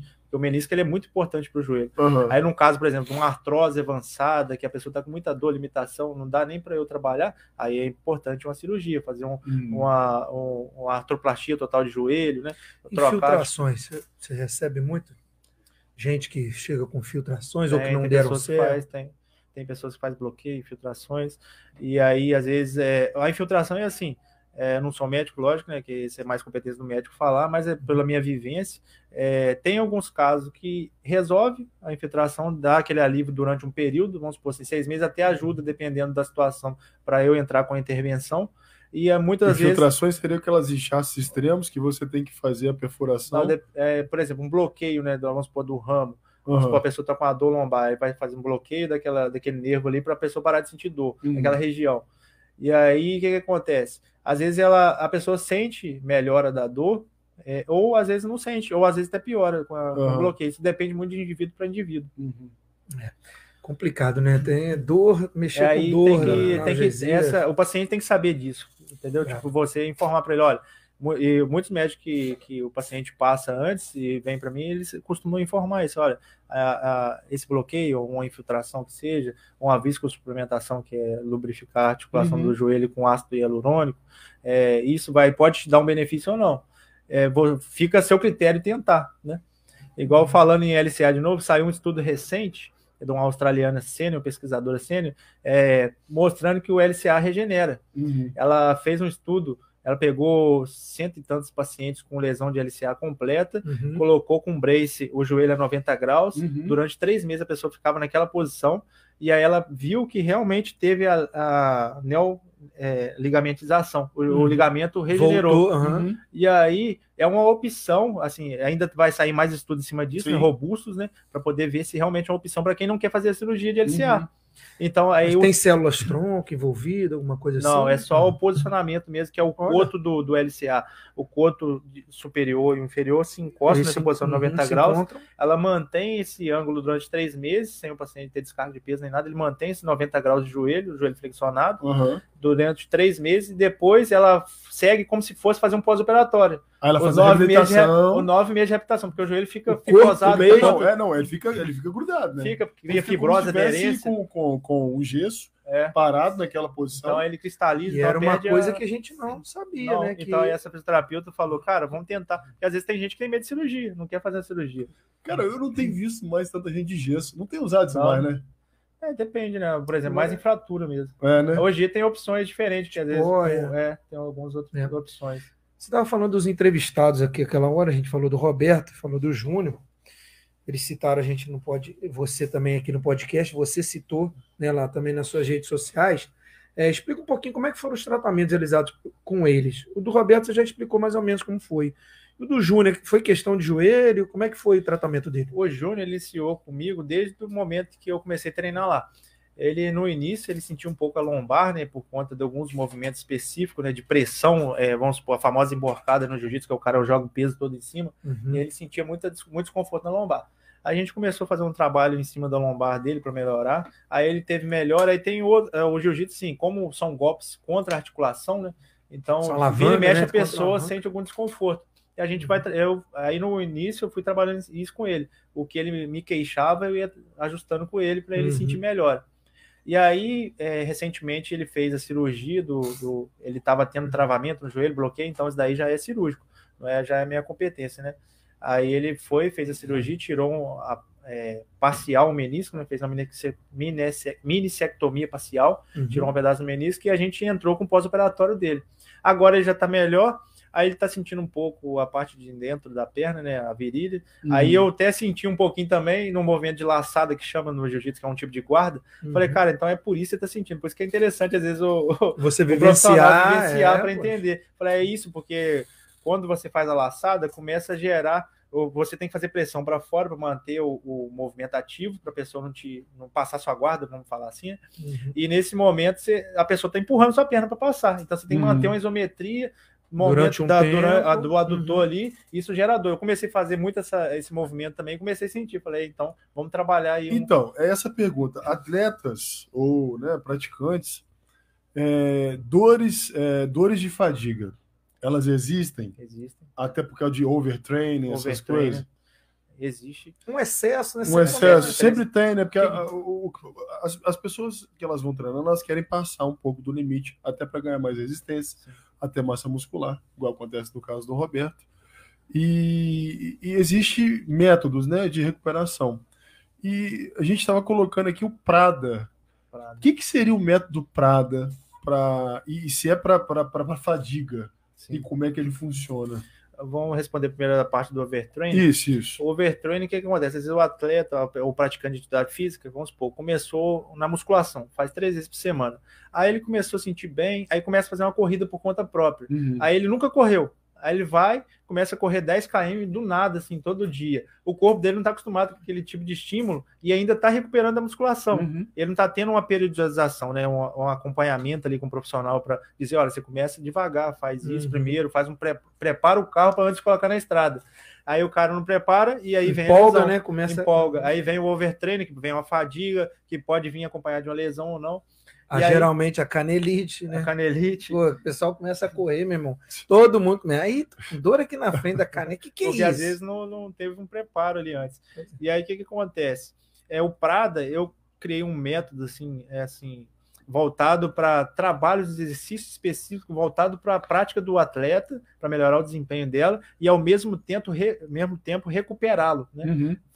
O recovery, né? Entrar com recovery, o cara, vamos supor, que gosta, porque hoje eu pratico igual eu mesmo, eu pratico jiu-jitsu, kung fu, então isso me sobrecarrega. E aí vem a fadiga, dor muscular, e aí o Prada é o quê? Para melhorar o seu desempenho, ajustar essas variáveis, mobilidade, estabilidade, força, todas essas variáveis do corpo, que a pessoa está mais em déficit, eu faço uma avaliação com ela, né? Para ele melhorar isso, para isso melhorar o desempenho dela. E em cima também eu venho com a recuperação. Eu recupero esse atleta, né? Trabalho os pontos de dor, de fadiga, de cansaço, para ele estar 100% ali para a próxima prática esportiva dela. Você está fazendo um preparamento de UFC. Mas o que acontece? Esse aí, eu tenho um professor, que foi meu professor também, né, de um curso e tal, que é o Souto Maior.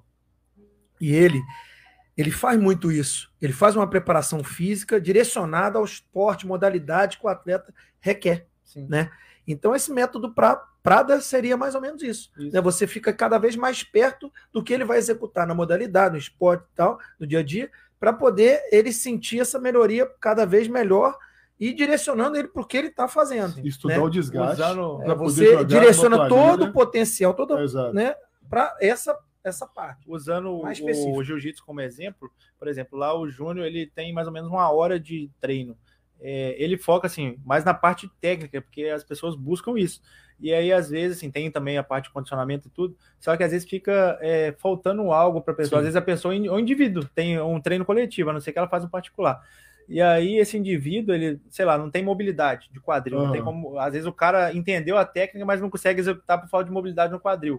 E aí vem eu trabalhando essa parte, trabalhando a mobilidade dela. Que eu já vi você fazendo, você amarra um elástico, que você começa a fazer, estipular o movimento como se estivesse saindo da guarda, entrando na guarda. Aí eu trabalho com terapia manual, trabalho com o exercício específico do esporte da pessoa. Pescoço, aí o cara, às vezes, do pescoço, eu mesmo estou fazendo, que eu estou sentindo dificuldade, então eu aplico em mim também. Aí, por exemplo, às vezes a pessoa não tem força de explosão, não tem para sair de um 100 quilos, alguma coisa assim, aí a gente trabalha essa força com ela. Então isso é de acordo com o indivíduo. Aí essa época de inverno, as pessoas elas ficam um pouco, né, não vou falar que sedentárias, elas deixam um pouco de fazer todos os dias os exercícios. E aí começam a ocorrer dores, né? Até por causa porque assim, o corpo, a gente vê que ele é uma usina que fica ligada 24 horas. Se você pratica todo dia, é uma usina pegando fogo. E aí, se você deixa de fazer o movimento, até o pescoço ele começa a ficar mais, você vira menos, e aí começa a sentir dor. Dores no pescoço, tem alguma coisa específica? Pode ser causa? Como é que é o tratamento? Porque é o famoso torcicolo, por exemplo. Porque eu mais vejo essa época é torcicolo. Todo mundo choque térmico. Eu fui virar ontem, no frio, parece que, cara, me deu um jeito aqui. Isso já é a idade, tá? Vai devagar. Isso já é a idade, vai devagar. Meu oráculo, me ajude. Mas... Hoje eu só tô tomando. E o dia que eu tô mais doente, cara, tô todo anestesiado de remédio. Que aquela vez eu tô descontando que você ficou me chamando de velho no programa passado. E agora eu tô descontando, né? Surgiu, levantou, né? Eu cortei. Tá bom. Vamos lá, dores no pescoço. O que essa fazer, época, causas. O que mais a gente vê é dor no pescoço, jeito, né? As causas e como tratar. A gente sabe que a gente tem que movimentar, então o que estava falando é que a gente é uma máquina, que a gente consegue movimentar o tempo inteiro, que quando a gente deixa de fazer aquele ritual diário, a musculatura ela dá uma travadinha. E até por não estar trabalhando daquela forma, pode ocorrer. Pode ocorrer. Tem um efeito mesmo desse negócio de temperatura? O frio, o que acontece? Quando a pessoa sente frio, ela contrai mais os músculos, até para aquecer o corpo. Sim. Aí gera essa tensão. Nos próprios vasos sanguíneos, né? Sim, acontece a vasoconstrição, né? Quando a pessoa está tremendo, porque o músculo está em atividade, vibrando para poder esquentar a temperatura. Então, quando você fica parado no frio, a percepção de dor aumenta, porque está tendo um estímulo tátil. O estímulo tátil também é um tipo de percepção que pode vir através da via de dor. Então, se você está com a dor vai aumentar com o frio. E aí vem essa contração muscular também, involuntária, para poder aquecer o corpo, que acaba gerando tensão e dores na região do trapézio, região do pescoço. Em questão de dores no pescoço, existem artigos, né, que hoje, para facilitar a vida do profissional de saúde, que subclassifica em 3 subgrupos, que é déficit de mobilidade, quando a pessoa não tem um movimento, ela tem uma dificuldade de fazer rotações. Ou encurtamento aqui do não, são 4, na verdade, subclassificações. Tem a dor cervical, com dor irradiada para o membro superior, que é a famosa cervicobraquialgia, que quando tem uma compressão do nervo, né? Tem um plexo braquial, irradia para o braço. Tem também o whiplash, que é quando a pessoa sofre um acidente, né? Acontece muito nos Estados Unidos. Aqui chama whiplash, né? Que é a lesão em chicote. Aí foi classificado como whiplash. Você usa até aqui. Aí usa o colete para estabilizar o colar. Essa é uma lesão de chicote, ela gera instabilidade cervical, aí tem todo um protocolo de tratamento também diferenciado. E tem a cefaleia cervicogênica, que é uma dor de cabeça de origem cervical, que às vezes a pessoa tem muitos nódulos aqui na região occipital, que acaba irradiando, principalmente unilateral de um lado, né, até a região aqui orbicular dos olhos. E aí, é uma dor de cabeça causada pela cervical. E hoje já está saindo... As pessoas não têm consciência, que pode ser... E aí, às vezes, a pessoa está com muita dor de cabeça, entra no medicamento, não melhora, às vezes é por tensão, a dor na região aqui subhospital. E tem uma outra subclassificação que está para sair, que é a da região mandibular, da ATM, né, articulação da temporomandibular, que às vezes a tensão aqui nessa região... O aperto, né? Isso. O bruxismo. Esse é o mal, eu acho que é o mal agora, eu acho que é o mais esse aí. Porque mexe no sistema psicológico. Porque você dorme ansioso, você dorme preocupado, você trava. Sim. E tem muita gente que relata isso na academia, por exemplo. E o fisioterapeuta também trabalha com isso. E também tem muita gente na academia, por exemplo, que fala, poxa, eu dormi bem, nossa, acordei, acho que foi o travesseiro. Tem isso também, Igor? Então, eu participei de uma pesquisa, não concluí ela lá em São Paulo, né, relacionada a colchão e travesseiro. Aí, por conta da rotina e tal, eu acabei saindo da pesquisa. Cheguei a parte de colher a amostra, né, pegar os participantes, colocar um professor nosso lá, ele criou um colchão, né, vamos dizer, terapêutico, que ele era individual, tipo, pegava o seu peso, a sua estatura e criava de acordo com a sua dor, e comparava com um colchão placebo, vamos dizer assim, um colchão normal, para ver se tinha diferença. Só que a gente não chegou na conclusão, né, porque acabou que o estudo não foi para frente por falta de incentivo. Mas eu acho que tem um pouquinho a ver, né, por causa da posição. É igual eu falo com as pessoas, assim, o básico que você tem que prestar atenção, né, se aí você mais... Você dorme de bruxo? Para falar... Não. Bruxo é venenoso, né? Bruxo é venenoso para a coluna, para o pescoço. O colchão e o travesseiro, a gente tem que avaliar neles o quê? A qualidade, se ele te traz um conforto. Se está muito alto, se está muito baixo, a altura do travesseiro, tudo. Isso em questão da sua qualidade, seu conforto para dormir. Porque quando você entra na fase REM do sono, você não tem mais controle dessas posições. Desarma. Se eu falar para você que você tem que dormir de lado, que é a melhor posição, aí daqui a pouco você entra na fase REM e dorme de barriga para baixo, dorme para o outro lado, tá sempre mudando de posição, até mesmo para poder não comprimir alguma artéria e dar aquela REM é aquela que você desaba, que você consegue relaxar e ter um relacionamento total, e aí você não sente nem a posição que você tá até de cabeça para baixo. Exatamente. Aí depois que você vai ver, nossa senhora, tô todo quebrado, como é que eu dormi? Você nem... Isso aí, o que eu costumo falar? É a qualidade do colchão, a qualidade do travesseiro, se isso te traz, isso é individual também, o conforto para você, isso está te dando conforto. O que eu costumei a falar para meus pacientes em cima dessa pesquisa? Como você escolhe um colchão e um travesseiro para você? Você tem que ir lá na loja e deitar 3 horas nele e ficar ali, para ver se ele vai ser desconfortável para você. Se não for, leva. É isso, não tem assim, falar, esse colchão é melhor que esse. E a gente existe também... um colchão melhor do que o outro. Foi a conclusão que eu tirei, né? Que eu senti muito de diferença com os anos que eu fui aumentando, né, o peso muscular, peso corporal. Continua, isso, né? Também foi... 6 meses aí você pode pesar aí que você tá subindo. Nada, coitado de mim. Tô aumentando 1 quilo, ainda olha lá, aumentar 1 centímetro de braço. Nossa, demora 2 anos. Então, o que acontece? A gente sente que com o aumento do peso corporal, você tem que se adaptar, o ombro dói mais, então você tem que posicionar. Às vezes você fica, né, de posição, igual o Juliano falou, numa posição tipo de bruxo, e você sente o formigamento, você, nossa, pesou o sangue aqui, não passou direito, tal. Então, quer dizer, realmente, né, as posições para dormir, coisa dá dor no pescoço, dor no corpo. Então, é interessante a gente ter uma qualidade de sono bacana, né? Aí a gente volta no como tratar. Se você tem algum movimento que você fala, gente, antes de dormir, faz isso, 2 para cá, 2 para cá, 3, olha, não sei o quê. Só uma diquinha, né? E até lá também, né? Porque, tem que fazer reabilitação. Se você tá com problema, tem que fazer reabilitação. Mas, uma diquinha rápida, antes de dormir, ou na hora que você acordar, né? Porque você dormiu na posição. Você não lembra. Você dormiu, você descansou, mas acordou com dor. De repente, não consegui virar para cá. Então, pô, tenta fazer um para cá. Aí faz para cima. Hoje em dia, eu indico para meus pacientes, chama repouso ativo, né? O repouso absoluto que a pessoa fica parada lá. O repouso ativo é o quê? Se você está com dor, às vezes não tem como ir num profissional para poder tratar isso, você... Isso é da área de quiropraxia? Quiropraxia é uma intervenção da fisioterapia. Ah, tá. É um método, assim, eu não uso uma especialização dentro da sua área. Dentro da sua área, dentro da minha área. Aí o que acontece? Eu não uso, assim, uma intervenção específica como método de tratamento, porque uma intervenção específica, ela não vai tratar tudo. Então, tem que ter um leque de ferramentas. Imagina um cara que trabalha é um mecânico. Uhum. Ele não pode ter só uma chave de fenda. A chave de fenda não vai resolver todos os problemas dele. Por exemplo, eu trabalho só com RPG resolve tudo. Trabalho só com quiropraxia resolve tudo. Não é verdade. A quiropraxia, no momento, vai melhorar a mobilidade, vai, a curto prazo, melhorar a dor para eu entrar com outras intervenções. Então, assim, a gente não pode ter uma técnica, um recurso de estimação, né? A gente tem que entender um pouco de tudo dentro daquele contexto que a gente vive ali, aquela especialidade, para poder proporcionar o melhor para o paciente. Sim. Ou, por exemplo, eu trabalho só com acupuntura. Aí você chega no meu consultório, fala, cara, eu tenho medo de agulha. E aí, o que eu vou fazer? Eu vou te mandar embora? Não, então o cara trabalhar. O cara tem que ter um leque de intervenções ali que ele trabalha para poder chegar também na preferência do paciente. Lógico. Né? Então, às vezes, você não gosta de eu não gosto que manipule meu pescoço. Aí o que eu vou fazer? Então, infelizmente, não te trato. Tchau. A pessoa sai com dor e a gente não ajuda, né? Infelizmente. Inchaço, dores e instabilidade, por exemplo, no joelho. É um sinal de quê, por exemplo? E como é que a gente procede? Você procede lá nesses casos?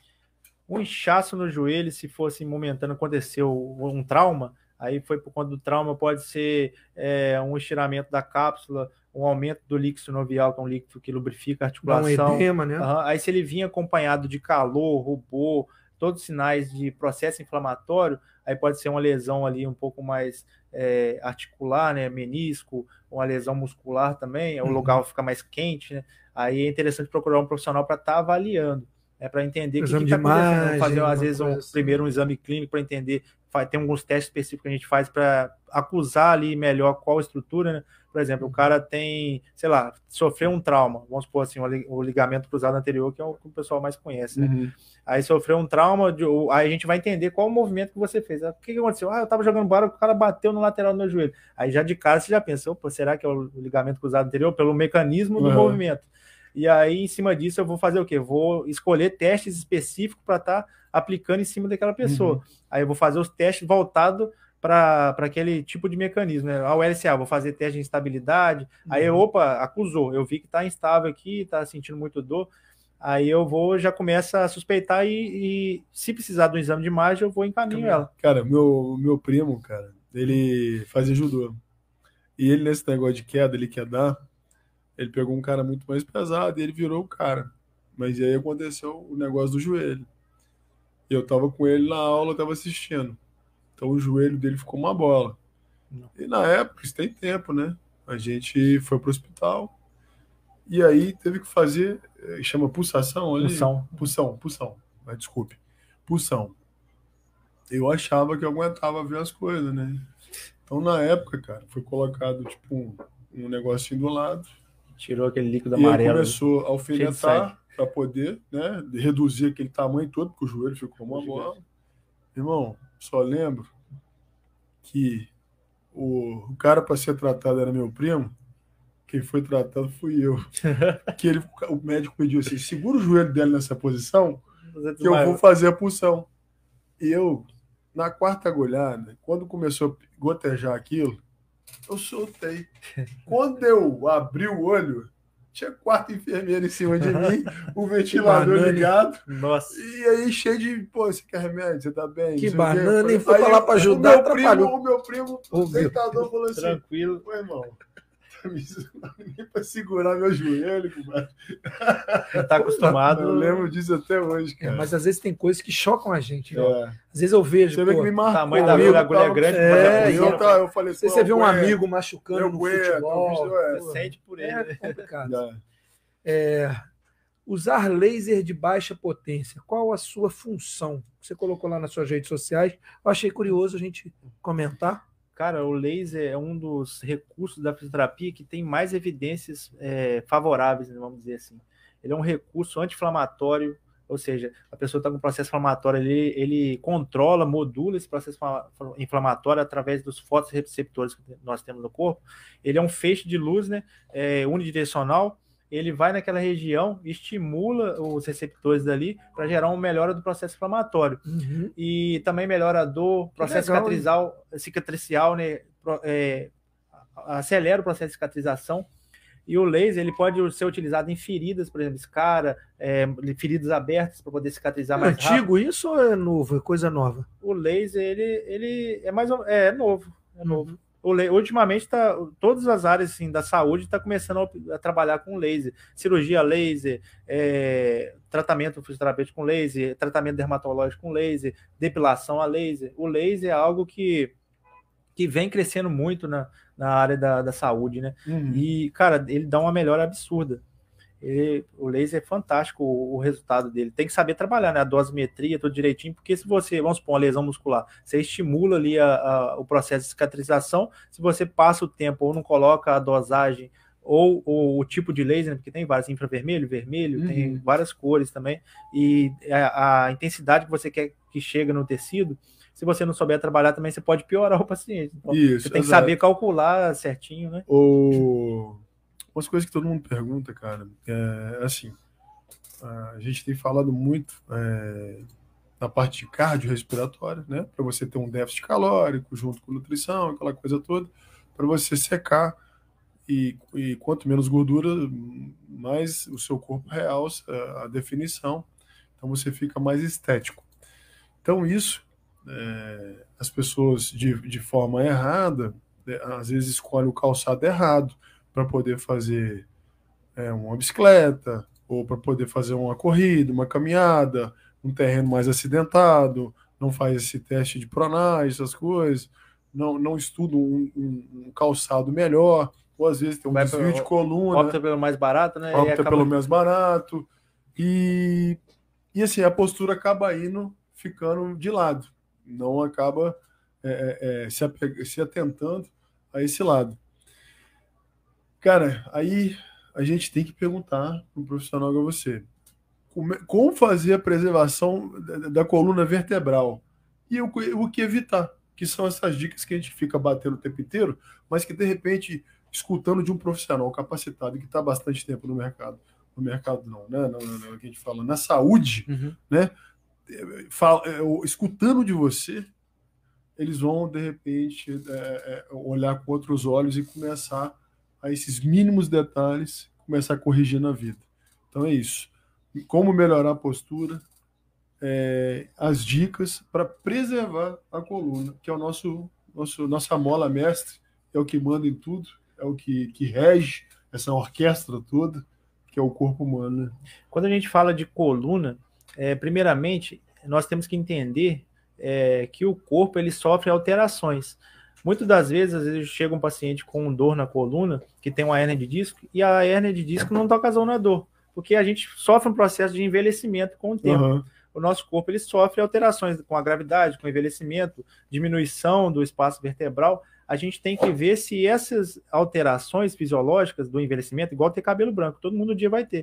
Então, alterações, hérnia de disco, bico de papagaio, desidratação discal, todo mundo vai ter. Agora tem que ver se isso está repercutindo em dor, está tendo sintomas condizentes, que a gente fala, sintomas que realmente fazem sentido estar relacionado com aquilo. Que muitas vezes o profissional pede o exame de imagem e vê lá, você tem hérnia de disco, tem bico de papagaio, e a pessoa, rapaz, eu não posso nem movimentar, então não vou. Aí vem a parte de catastrofizar o problema.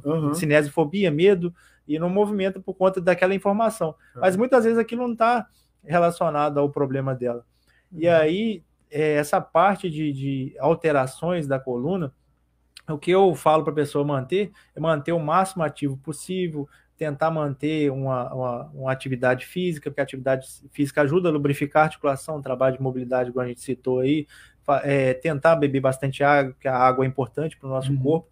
E falando, por exemplo, de hérnia de disco, já tem estudos que comprovam, por exemplo, que a hérnia regride com o tempo. Quanto maior a hérnia, mais o fator de regressão é maior também. Então, às vezes a pessoa fica preocupada, eu tenho uma hérnia de disco. aí tem que ver primeiro se tem sintomas condizentes, igual no caso do Roberto teve, né? Que é a dor irradiada, formigamento, perda de sensibilidade. Então, para manter a saúde da coluna, a nossa coluna ela é muito forte, ela é feita para poder aguentar determinadas demandas. Só que, lógico, você tem que dar uma estrutura para ela, estruturá-la, né? Vamos supor, igual você trabalha com movimentos, né, fortalecimento. Vamos supor que você quer fazer um agachamento. Se você não preparar seu corpo antes, aí vai dar um problema na sua coluna. Começa com pouca carga, começa devagar com acompanhamento mobilidade do tornozelo. E tem muitos fatores. Vamos supor que você não tem uma mobilidade na lombar. Na hora que você vai fazer o agachamento, você compensa. Você vai subir e você joga o peso todo na lombar por falta de mobilidade. Ou uma falta de mobilidade lá no tornozelo. Vai sair compensando. Essa época agora que já entra no verão, a gente vê que as pessoas nas ruas elas ficam mais ativas. Tanto para dar uma volta na praça aqui, para fazer, todo mundo tem um aplicativo que marca a quilometragem, GPS, né, para poder dar essa parcial diária para ela. E o que eu vejo muito que o pessoal caminha, que seria o principal ponto aí de caminhada de todo mundo, é de sair do centro e ir até o centro social urbano e voltar. Eu já reparei que o terreno ali ele é lateral. Então você vai torto, e aí eu falo com todo mundo, gente, se puder voltar do lado contrário, que você pelo menos iguala, e você não tem um desnível tanto de quadril, né? Essas coisas, né? Que a gente preocupa. Porque assim, se fizer aquilo ali 2, 3 anos, hoje você não sente. Mas amanhã você vai ter esse desnível.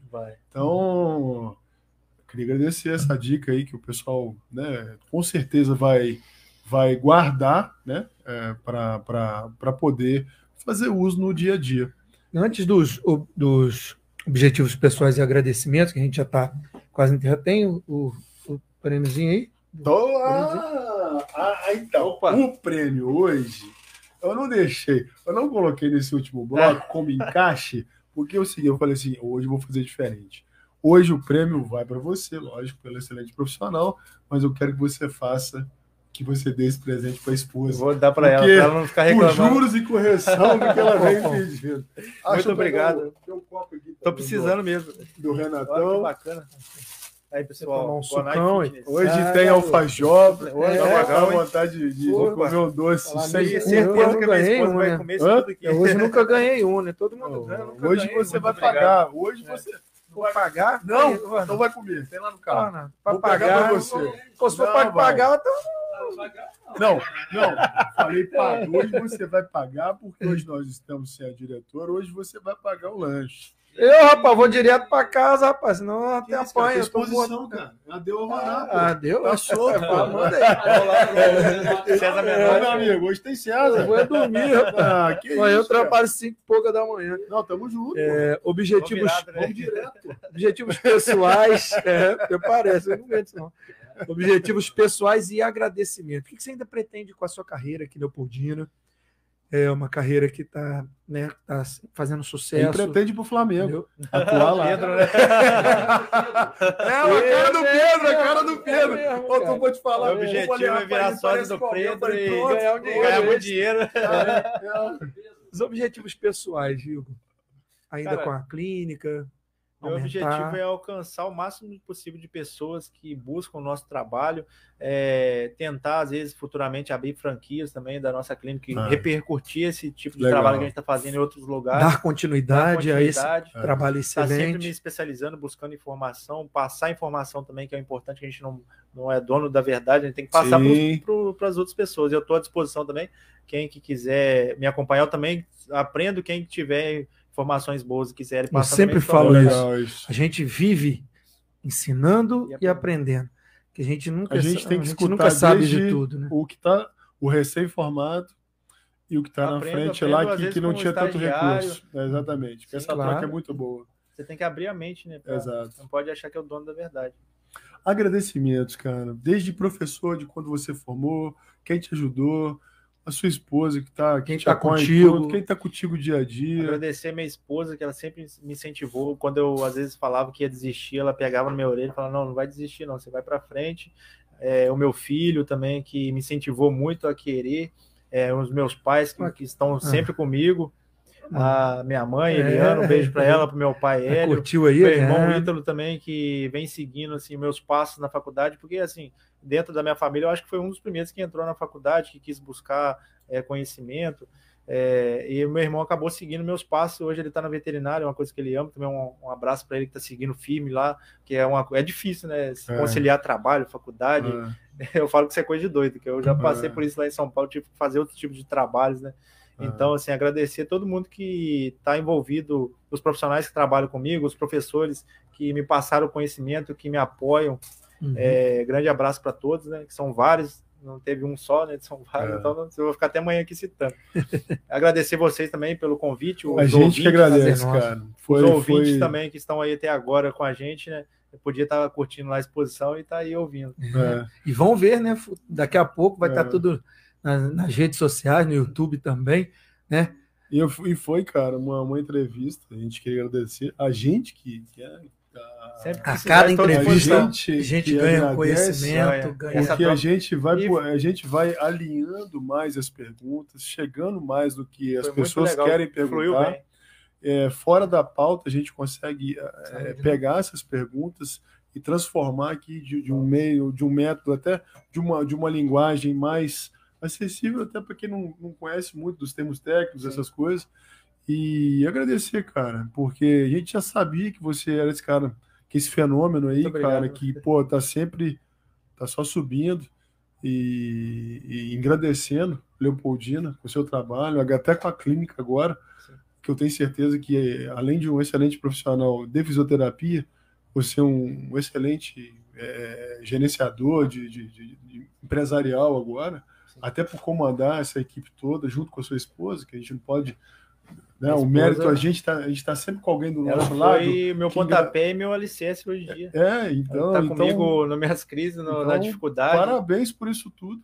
Né? E até mandar um abraço para a equipe toda lá da clínica. Um abraço para a equipe no Acorpus. Isso, que sempre, né, tá trazendo... foram lá no evento, fizeram um excelente trabalho lá de demonstrar tudo que a clínica tem e convidar todo mundo a conhecer a clínica lá. Aproveitar também fazer um convite. Dia 15 agora é comemorado o Dia Nacional da Saúde Masculina, né, que é algo que os homens também têm que se cuidar. Ele não pode ter medo, não. Tem que se cuidar, prevenir. O Renato tá doido para chegar esse dia. Eu antes eu fazia esse comentário do Jonathan também, que é um profissional que eu gosto muito, o Thiago, e eu fazia, cara, ele atendia lá na academia um pouquinho, e eu fazia liberação, cara, miofascial, gente que treina muito e trabalha muito, às vezes dorme pouco, né, então tem um dia a dia muito, cara, a gente fica tensionado, a gente necessita realmente. Outro dia eu fui treinar muito rápido, porque um aluno não chegou e tal, não conseguiu ajudar, cara, eu fui pegar um peso frio, tive uma leve distensão aqui, peitoral com um pouco de bíceps, por quê? Por causa dessa preocupação e tal. Então, quer dizer, a gente também precisa de atendimento. Olha como é que faz parte uma respiração, um pensamento, um foco no que você está fazendo. E velocidade. Sem você ver. Pois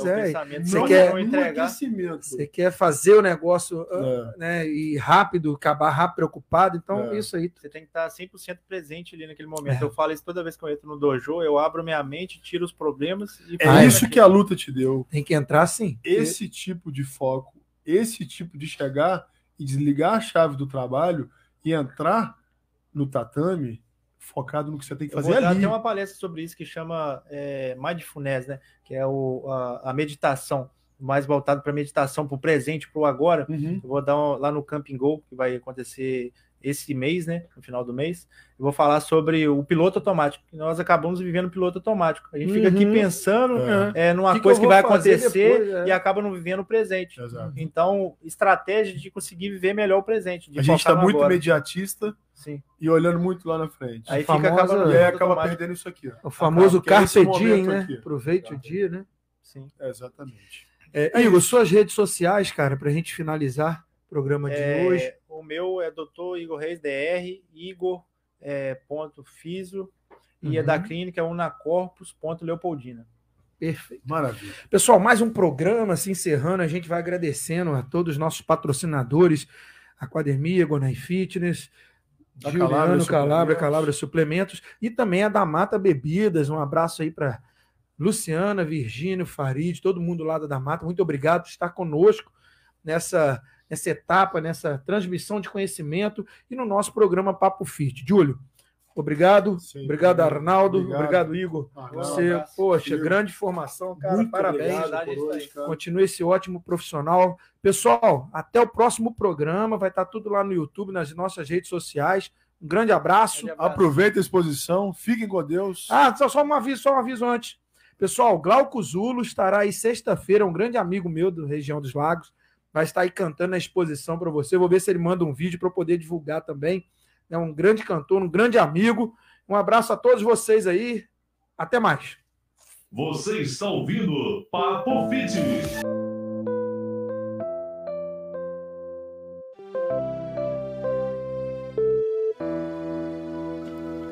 Se você quer alcançar resultados que jamais teve, você terá que fazer algo que jamais fez. Essa rotina de acordar bem cedo, logo bate uma preguiça. Não é medo, saber que tudo tem um propósito, um sentido.